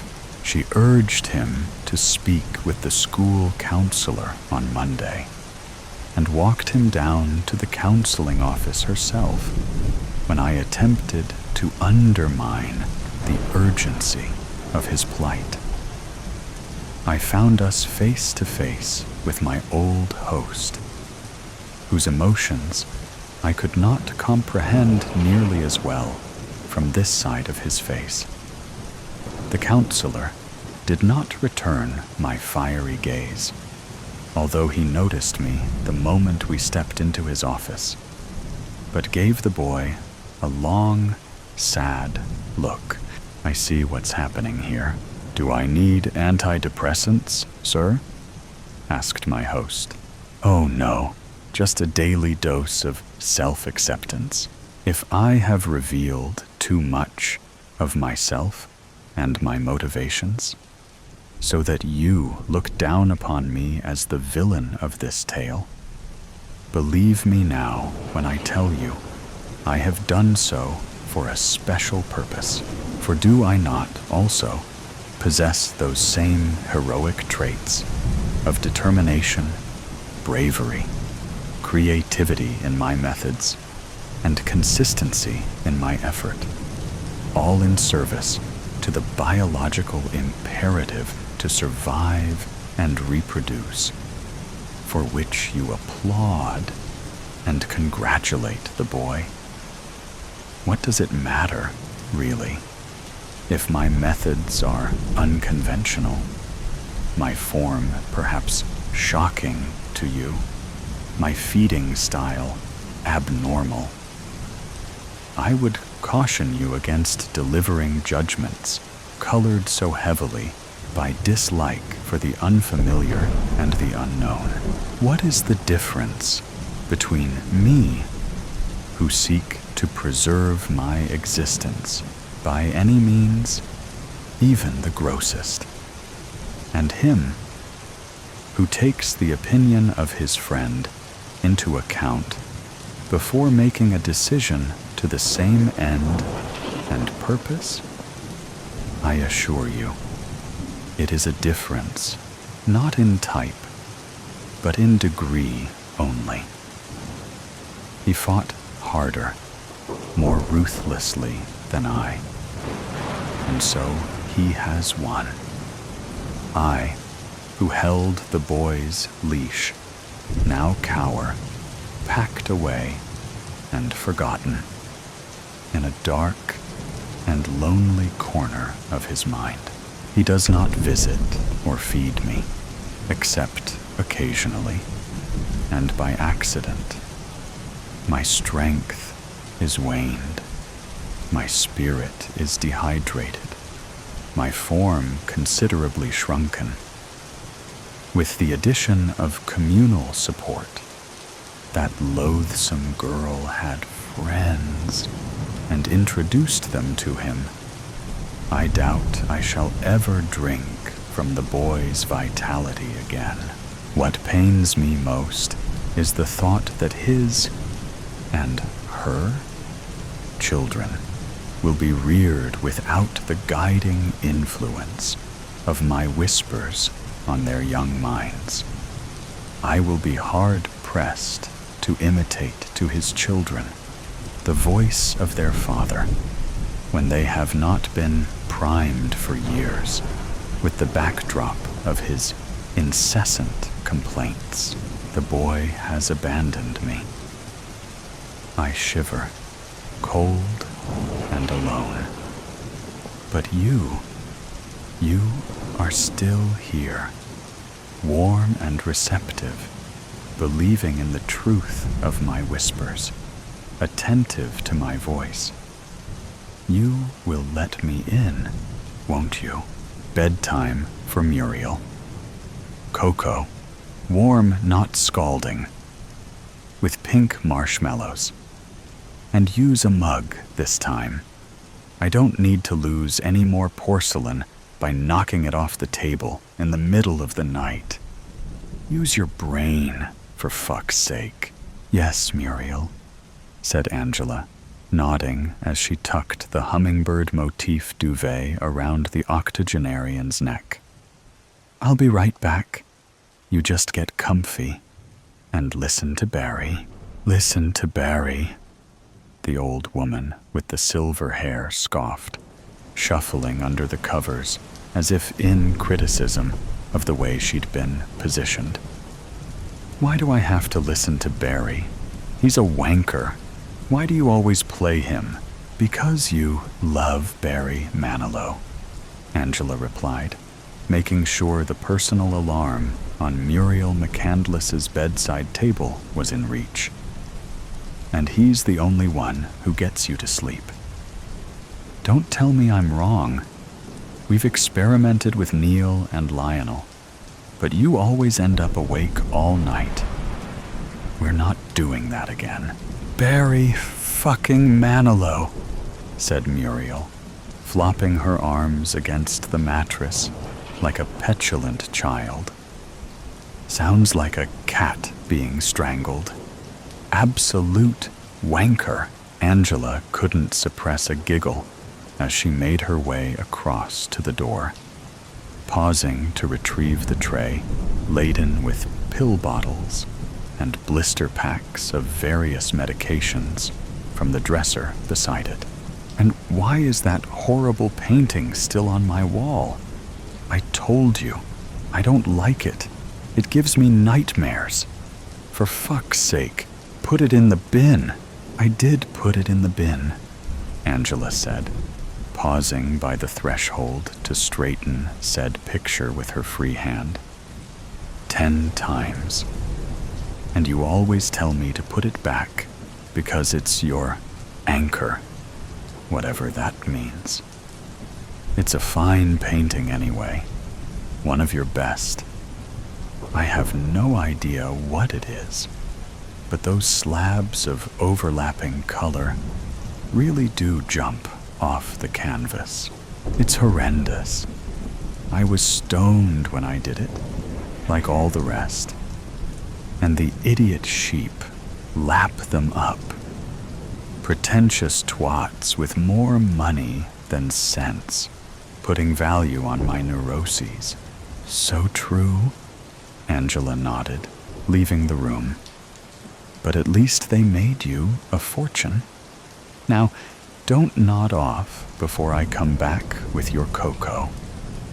She said the same thing every night, winking at the lady of the house, whose head propped up on 2 Hungarian goose-down pillows was glaring daggers.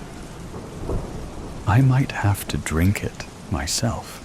Don't you dare touch my butler's chocolate, young lady, Muriel called as she pulled the door shut. It's Cadbury's we get for you, and you better fucking drink it. With the thick slab of mahogany secured in the doorframe, Muriel's shrill voice faded, and Angela's giggle turned to a chuckle as she made her way downstairs. Miserable Muriel. Moaning Muriel, malicious Muriel, but also her Muriel, and despite her contrariness, she loved her. Nobody could put up with her for long. Not her husband, who she said passed away to escape her. Not her kids, who she said found careers in faraway countries to avoid having to visit. Which was good for Angela, who was used to dealing with foul-mouthed, cantankerous old biddies, having looked after her mother for years. It meant she got the gig of a lifetime as a live-in nurse and maid to a world-renowned, reclusive, abstract artist, free food and board, the run of a manor on private land in Wexford, surrounded by nature. What more could a 30-year-old carer of the elderly, sick of working endless shifts in soulless hospitals, and keen to fulfill her ambition of providing one-on-one personal caregiving, ask for, other than a cup of butler's chocolate before bed? Reaching the bottom of the stairs and turning towards the kitchen, she fished her phone from her pocket to check the notification she'd felt buzz in some minutes before. WhatsApp from Freddie. "I'm here.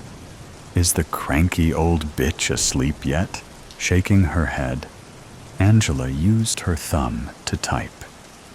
Not a bitch. Eccentric.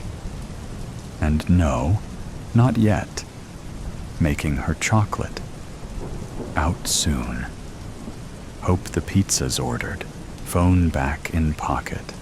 She made her way down a hall lined with photos, featuring everything but family, friends, and Muriel's art. Because she had no friends, hated her family, and her art terrified her. Shouldering her way through another thick door into the kitchen. The back door stood open, and it was freezing. The chill October temperatures having made themselves at home. "What the hell?" said Angela, placing the tray on the marble-topped kitchen island. "Freddie, I told you. You can't come into the main house. You'll get me fired."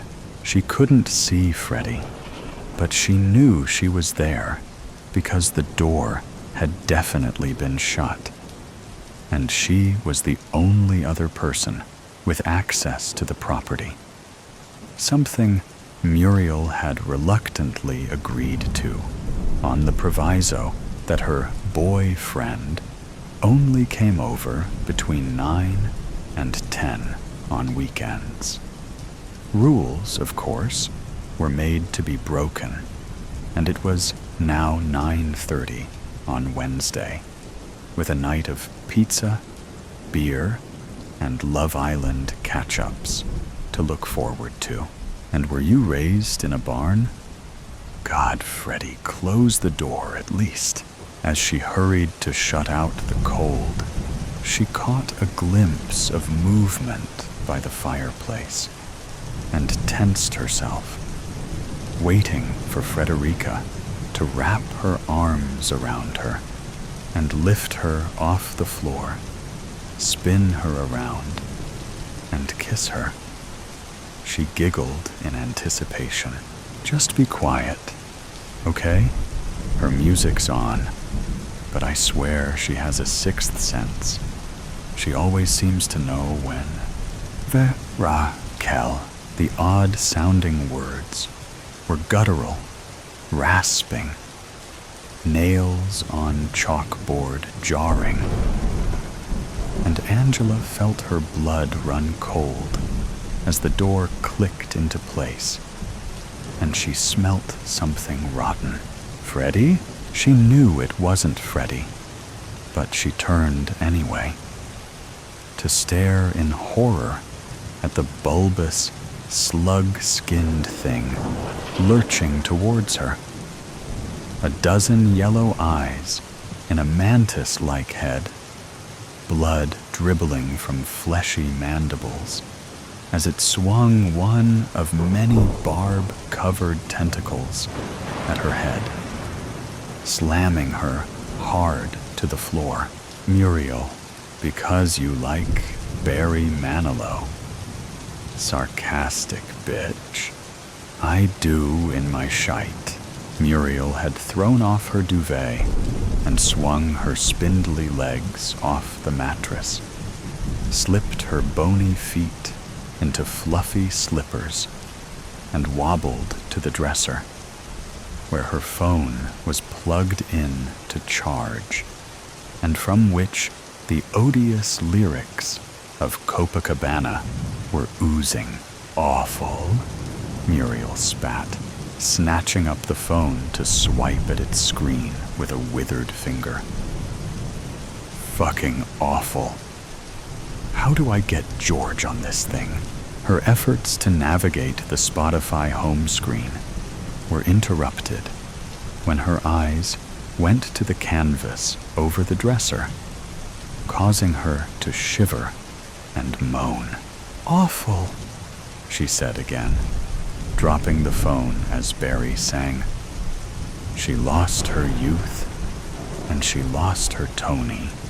Now she's lost her mind. Told her to put it in the bin. Stupid bitch never listens. I've a mind to send her packing. Her and that long-haired boyfriend of hers. Dresses like a girl. Whatever happened to... She'd tugged the painting off the wall, shuffled to the door, pulled it open, and was about to fling the canvas out when she heard something stumble on the stairs, but only after being staggered by the smell of rotten fruit or vegetables, a smell that activated in her head a buried memory, like the image on the canvas which suddenly flared to life in her mind's eye.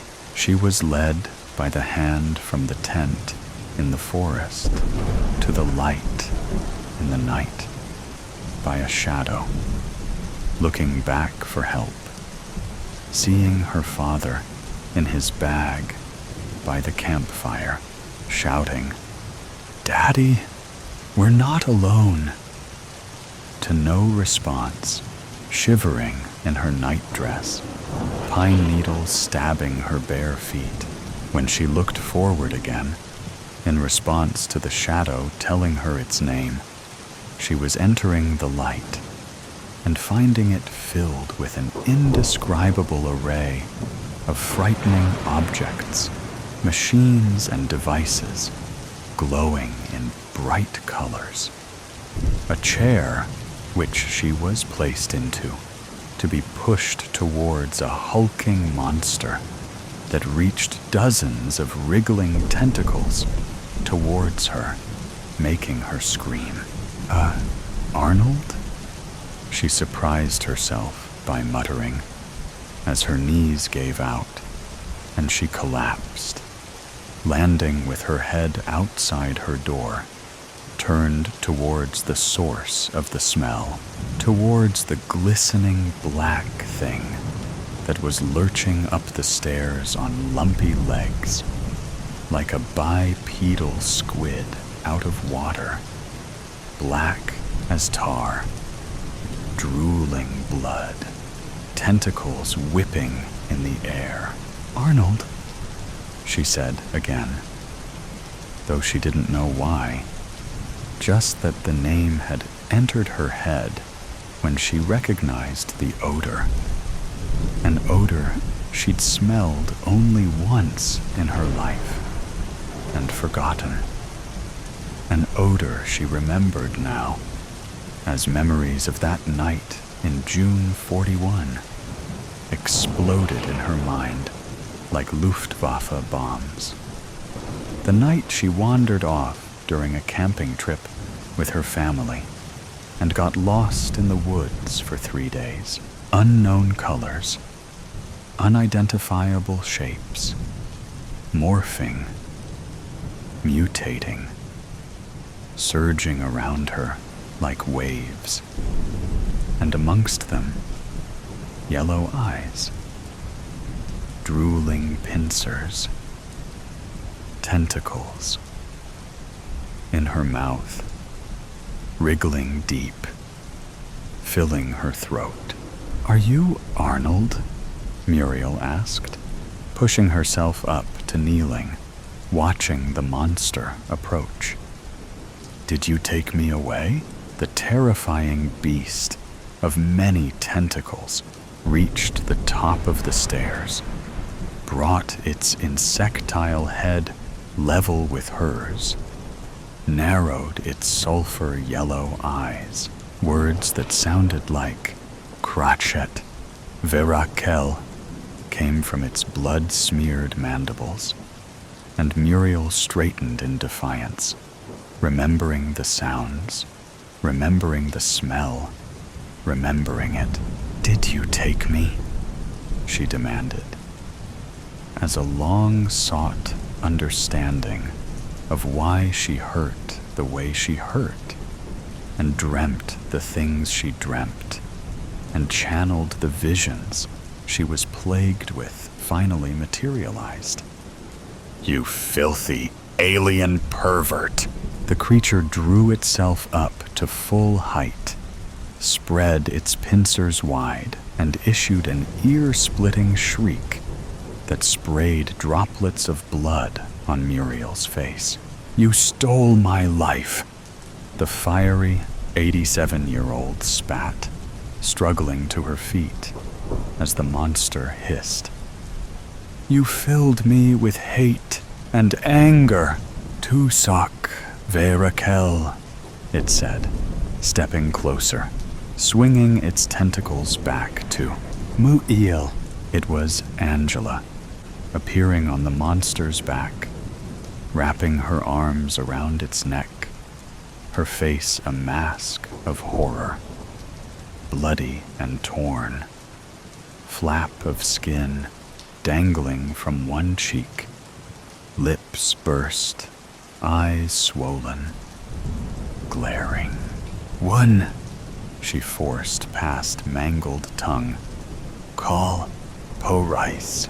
The alien monster thing shrieked and thrashed and slammed itself into the wall, reaching up and back, coiling tentacles around Angela's head. Muriel, snapped from the fugue-like state she'd drifted into by Angela's appearance, felt delayed panic race through her, and turned, tottered back into her room, swung the door shut, and reached for her phone, still connected to its charging cable on the dresser. "I've been alive forever," Barry crooned, "and I wrote the very first song." For the second time in as many minutes, the old lady's trembling hands gathered up the phone, then dropped it again as the door burst open. An airborne, headless Angela flying through, slamming into Muriel, and knocking them both to the floor. "Stupid bitch," she thought, propping herself up on her elbows, feeling a heavy weight on her legs, knowing without looking it was Angela. Fat lot of good she was. Should have got rid of her ages ago. Probably let that bastard get in while she was canoodling with... Wait, Arnold? Was that really Arnold? I remember him taking my hand while I peed. Before she could finish the thought, the window over her bed exploded, and millions of shards of razor-sharp glass filled the room, lacerating her arms, legs, and face. Arnold. When the alert came through, he was 18 parsecs away on Vestron 7, helping to quell an uprising organized by the anarchic Micropian Party in advance of upcoming elections. And he cursed himself for falling for the ploy, although he'd been transferred to the president's personal security division. The rebel leader, Pleekvar, knew he wouldn't be able to resist returning to his homeworld to help the ground troops subdue the dissidents. He had knowledge of the land that would prove invaluable to their efforts, so it wasn't a stretch to predict what he would do when he heard of the unrest. Anti-libertarian, Micropian scum tarnishing his beautiful Vestropolis? Unthinkable. Arnold Edibold couldn't stand by while such a violation occurred, and he hadn't. But by abandoning his post to rejoin his regiment, he'd left his asset unguarded and given Pleekvar an opportunity to damage Turanian unity. He would be banished to the frozen wastes for such an indiscretion. So as soon as he received news of the security breach from the capital, he knew what machinations were afoot and commandeered a starhopper to take him from Vestron to Earth. A trip through the inner cosmos that normally took several hours, but he accomplished in one as he raced to avert disaster, a feat he was sure he had failed when he teleported down to the grounds of the manor and discovered the remains of a human female scattered across the lawn. "I'm too late," was his first thought. "We will lose the elections. The anarchists will seize power. The Turanian nation will fall, and I will live out my days on an ice-cold rock near Cetron, where his second, third, fourth, and fifth." Then he heard sounds of commotion from a room on the second floor and realized he still had a chance. He raced to the wall, used his tentacles to climb it, eyes narrowing into slits as he prepared for battle, reaching the window and smashing through into the sleeping quarters of the one he'd sworn to protect. Muriel McCandless, now much older than she'd been when he left his post 2 days before. 14 years older, to be precise. She was on the floor, under a corpse, covering her head with twig-like arms as glass rained down around her. Arnold landed on a pink platform under the window as the assassin pounced into the room, placed a foot on the small of Muriel's back, snaked its tentacles down towards her head. It glared at him while it coiled its limbs around her neck. "Cratchet, Verakel," it snarled, and Arnold looked on in defeat, knowing he couldn't do anything before the rebel ripped the head off the human. They'd hacked the capital's data files. They'd found who they were looking for. They'd determined her location and knew they had time to take her out. They'd put a plan in motion, and it had worked. They were seconds away from causing an election upset. Unless the president would not be happy. But there was only one thing he could do. "Daddy."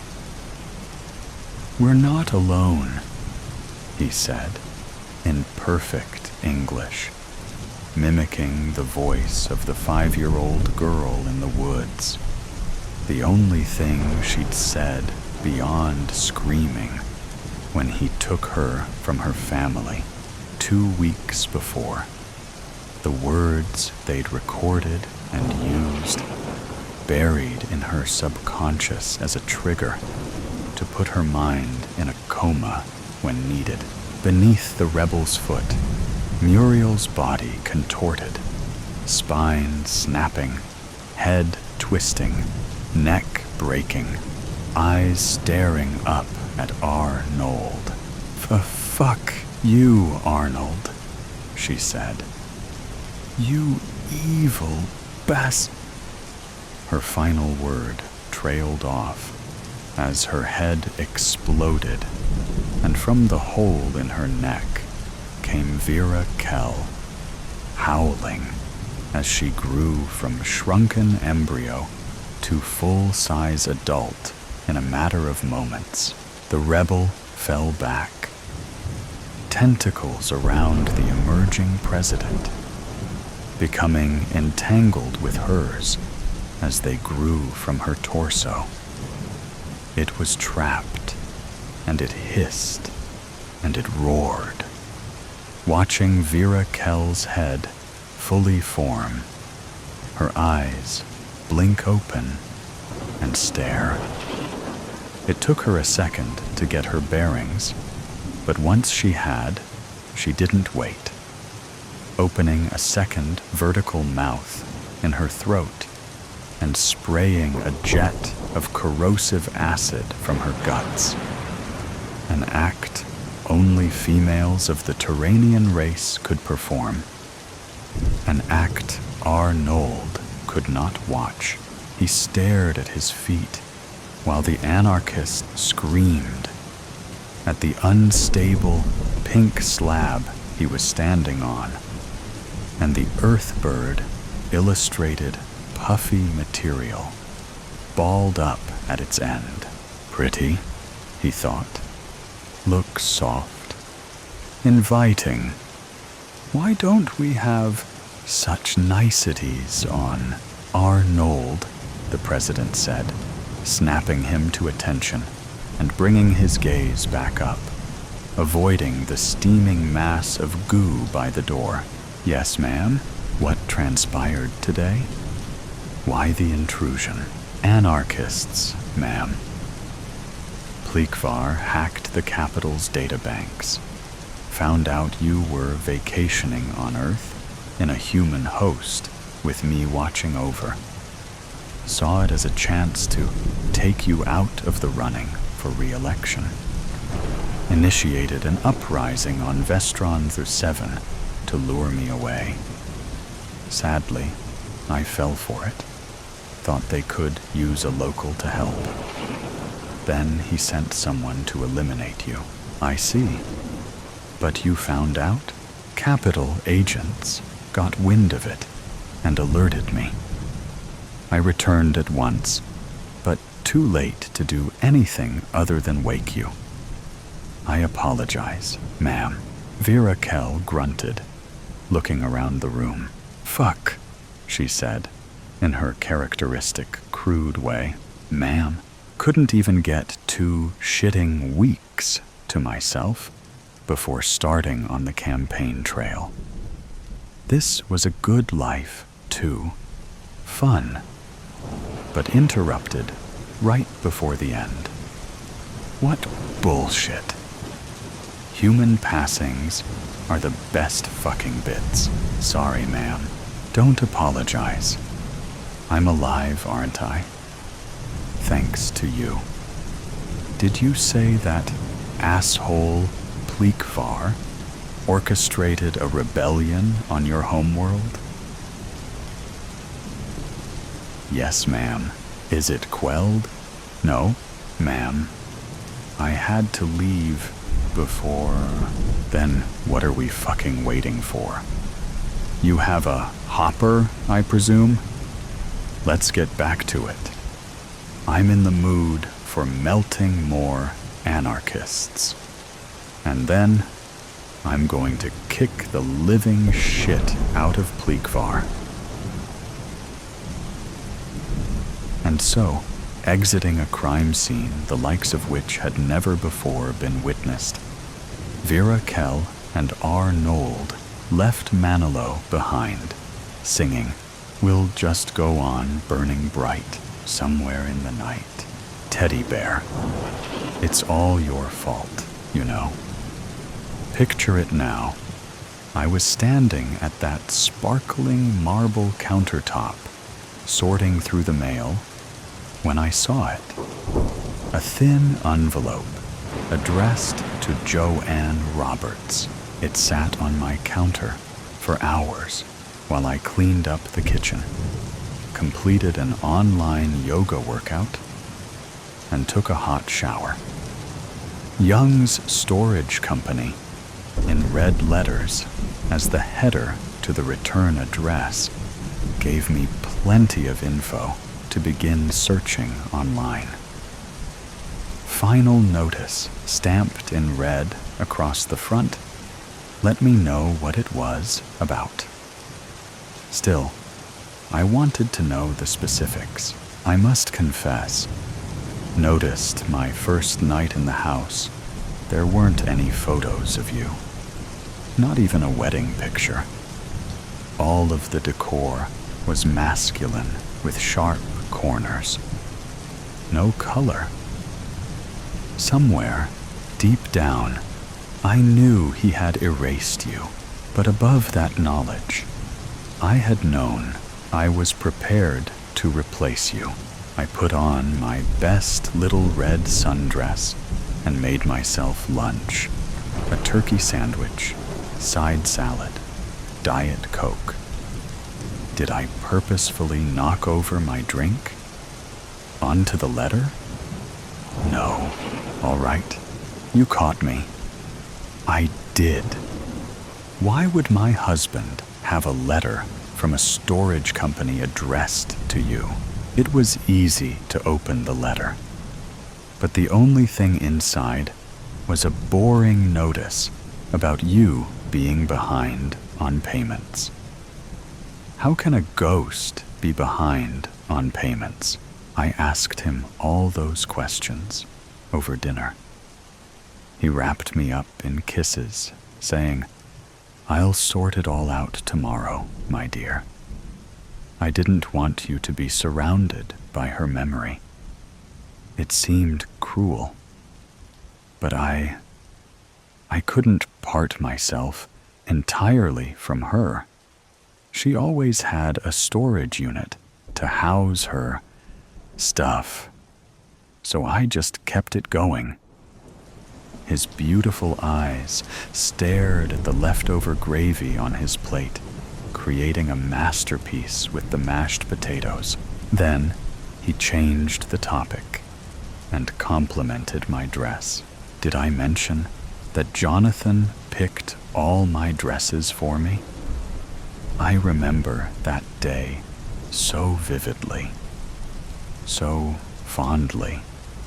We had been walking around the mall on our third date after gorging ourselves on soft pretzels and soda pop, when he pulled me into this shop with a pretty little poppy on the sign. We walked past the mini skirts in neon colors, past the intricately woven crop tops, and into the section at the back of the store where dresses hung on racks with signs reading "Discount."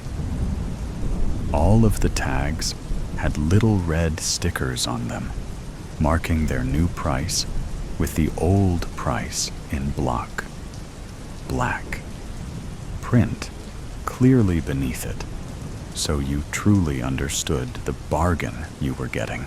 Jonathan fingered through them, looked me up and down, and returned to the rack. I did the same, trying to laugh through the pain of explaining my dress size to a new guy. But Jonathan was an old hat at all of this. He was a widower, after all. Mom lost her mind when I told her I met a guy. You know how mothers can be. They just worry. I played it smart, though. I introduced Jonathan into the conversation, all casual, like he was a description of sunny weather. I met a guy, Mom, I said, and her whole body shifted in the salon chair. It was such an abrupt change. Her pedicurist rushed to grab towels and mop up the oily, warm water she had sloshed everywhere. She demanded details. I told her everything I could. That Jonathan was a kind man, that he was incredibly musically talented, that he led the whole church every Sunday at the college mass in song. And, oh yeah, he's a widower. That detail shut her up for a bit. Mom begged me every week to come to church with her and Dad. I always had an excuse why I couldn't manage to go. Of course, the knowledge of Jonathan's existence somehow excused all the excuses. It made it all make sense. It was that final piece of the puzzle. But I could see in her eyes that the word widower frightened her. I watched it wash over her like a wave. It crashed into her heart. It scared her with all of its unspoken realities. An age gap that requires both hands to count, kids, baggage, survivor's guilt. Would I spend my whole life measuring up to another woman? I assured her that day that I could handle being courted by a widower. Jonathan, in his most charming state, was a master at courtship. After all, he had succeeded in the task at least once.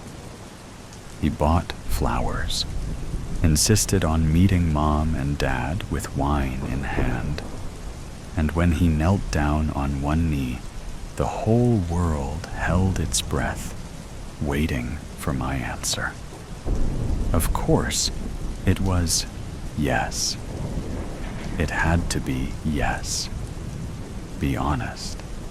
Did you see the signs? We attended the mandatory meetings with our local priest, who already adored Jonathan, perhaps more than me. He even used our story in a Sunday homily about the importance of the vocation of marriage in the church. He said, "I was once approached by a parishioner, our beloved Jonathan, who said he was called to serve God with his voice, and I simply couldn't say no. Just remember, if God calls you to serve, there's nearly no way for me to deny the request." And we all looked to the rafters. I swear Jonathan winked at me. His mother taught him piano.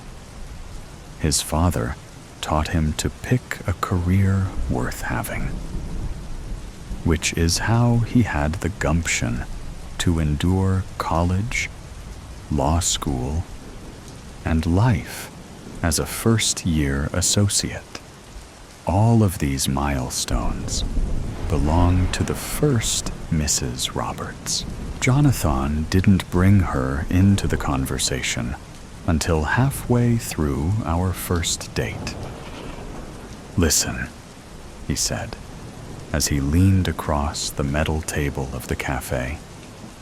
"I've done this before. I am serious about it. I want to get married again. I am called to marriage. I know you're young.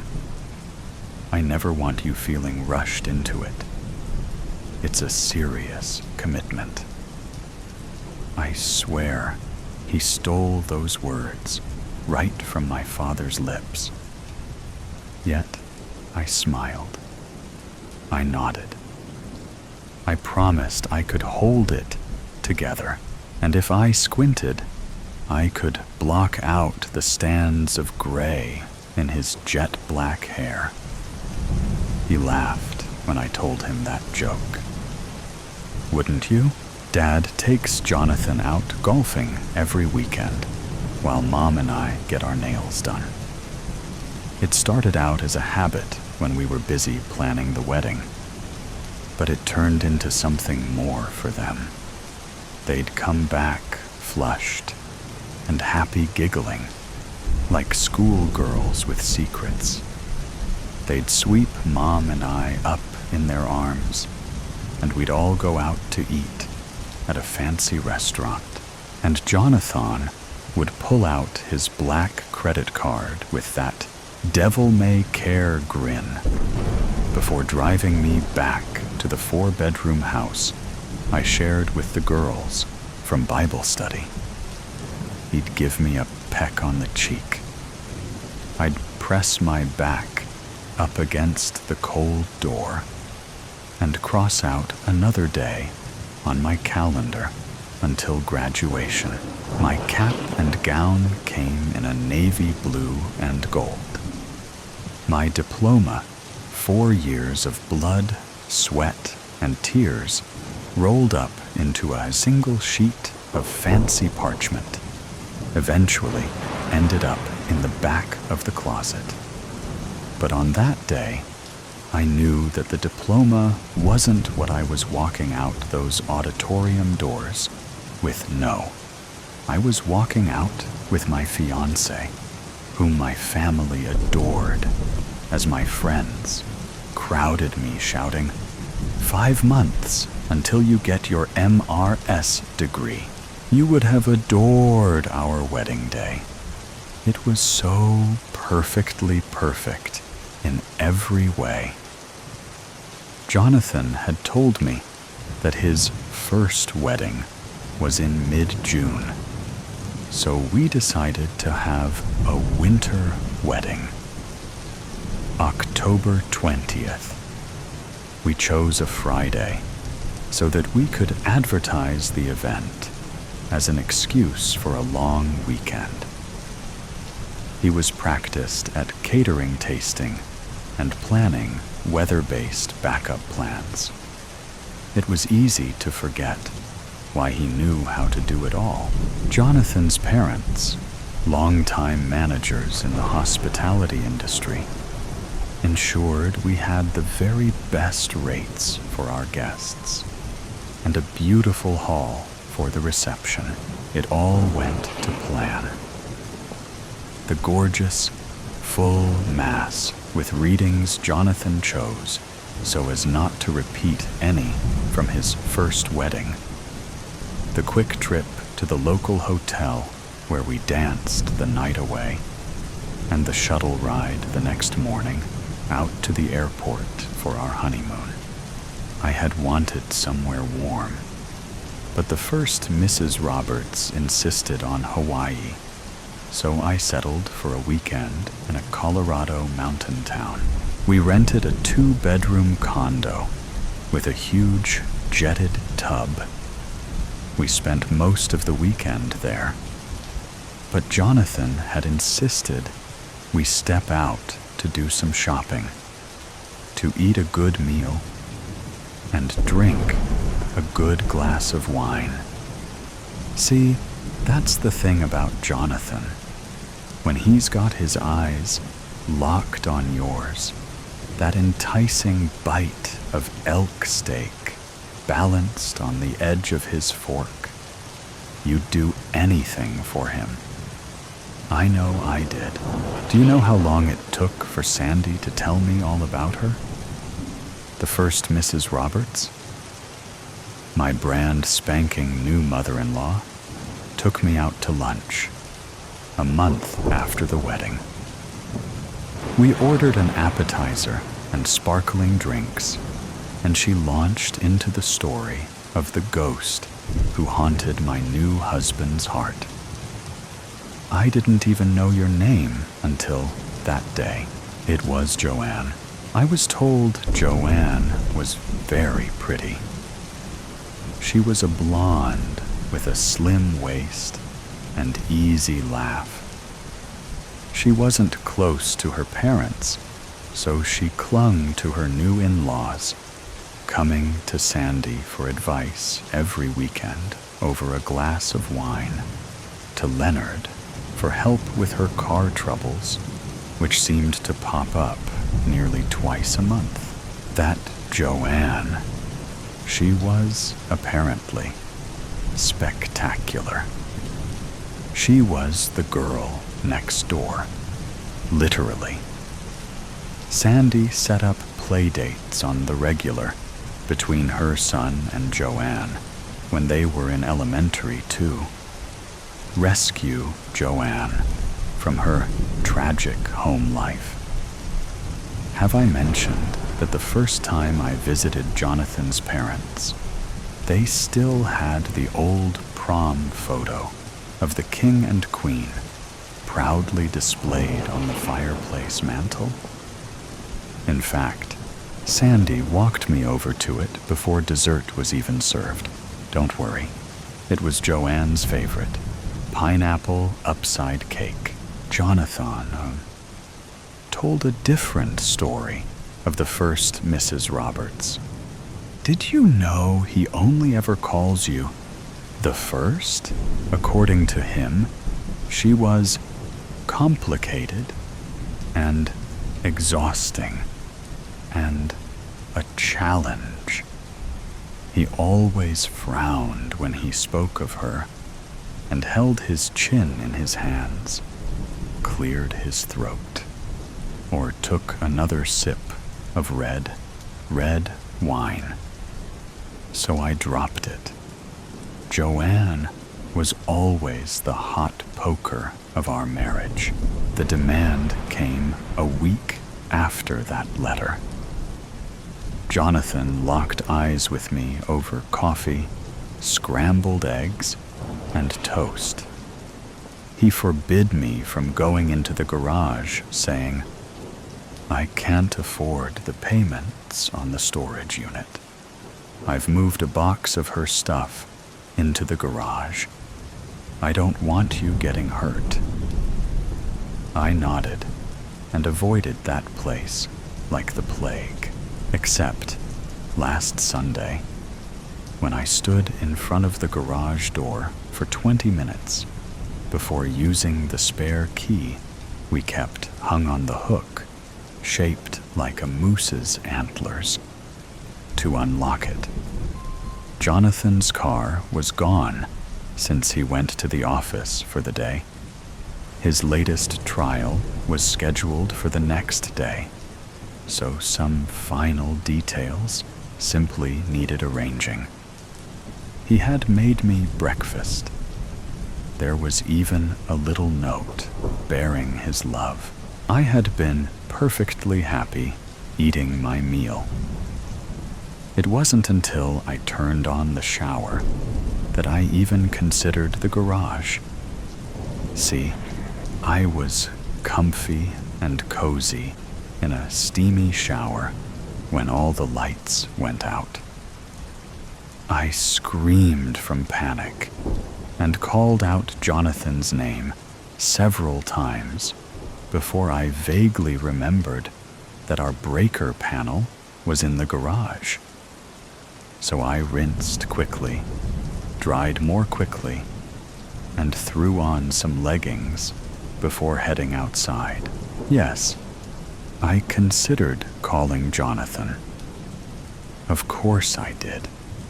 I even considered calling my father, or father-in-law, or mother, or mother-in-law, or knocking on the doors of some friendly neighbors. But I figured I was not just a 25-year-old, but a married woman, a wife. If I was ever to become the mother Jonathan needed me to be for our children, I had better be able to switch a breaker. The garage was musty, dusty, gross.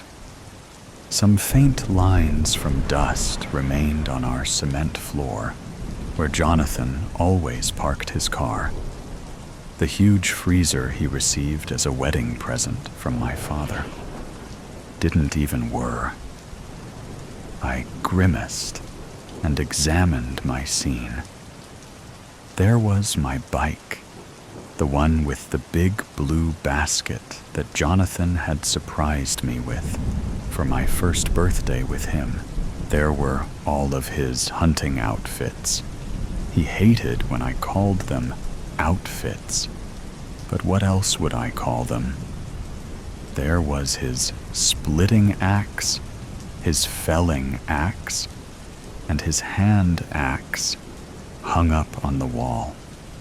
There was a tent we bought for our first anniversary.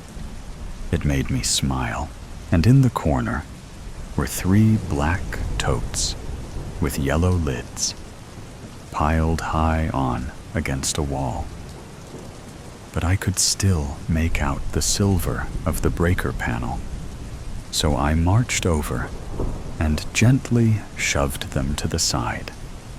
I could clearly see 2 switches weren't like the others, so I clicked them over. The freezer began to whir to life. I was left with a satisfied grin. You would have been proud. I hope we would have been friends in another life. The big sister, little sister dynamic I always prayed for. When I went to slide the totes back, the top one fell. I was left to clean up old photo albums of Jonathan's childhood. I had seen all of them before, but still paused to stroke the giggling face of Jonathan on his 10th birthday. Around him, balloons decorated the backyard. A huge cake in the shape of a cowboy hat had lit candles. And of course, the present table was overflowing. His little lips puckered as he blew out the candles. I could practically hear the squeals of excited children. I went to pile the tote back up, but decided to slide the 2 remaining totes back into place first, so as not to have the 3rd one fall again. As they were tucked back into place, I noticed the middle one wasn't quite sealed shut, so I went to close it, and found I couldn't. I heard the sound of Jonathan's voice chastising me. If you're gonna do anything, do it right, or don't do it at all. So I took the yellow lid off. Before me were all of Joanne's dresses. I recognized their bright colors from Sandy's photos. I found my hands sifting through them without the full consent of my mind. They felt smooth like water between my fingers, and I held them up to my chest, twirling in a dusty garage all alone.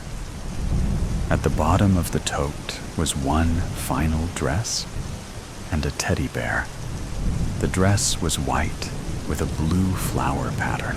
I grabbed it and grimaced with a pounding heart, noticing the stains of blood in the center of the bust line, the tear where the weapon made its entrance and exit.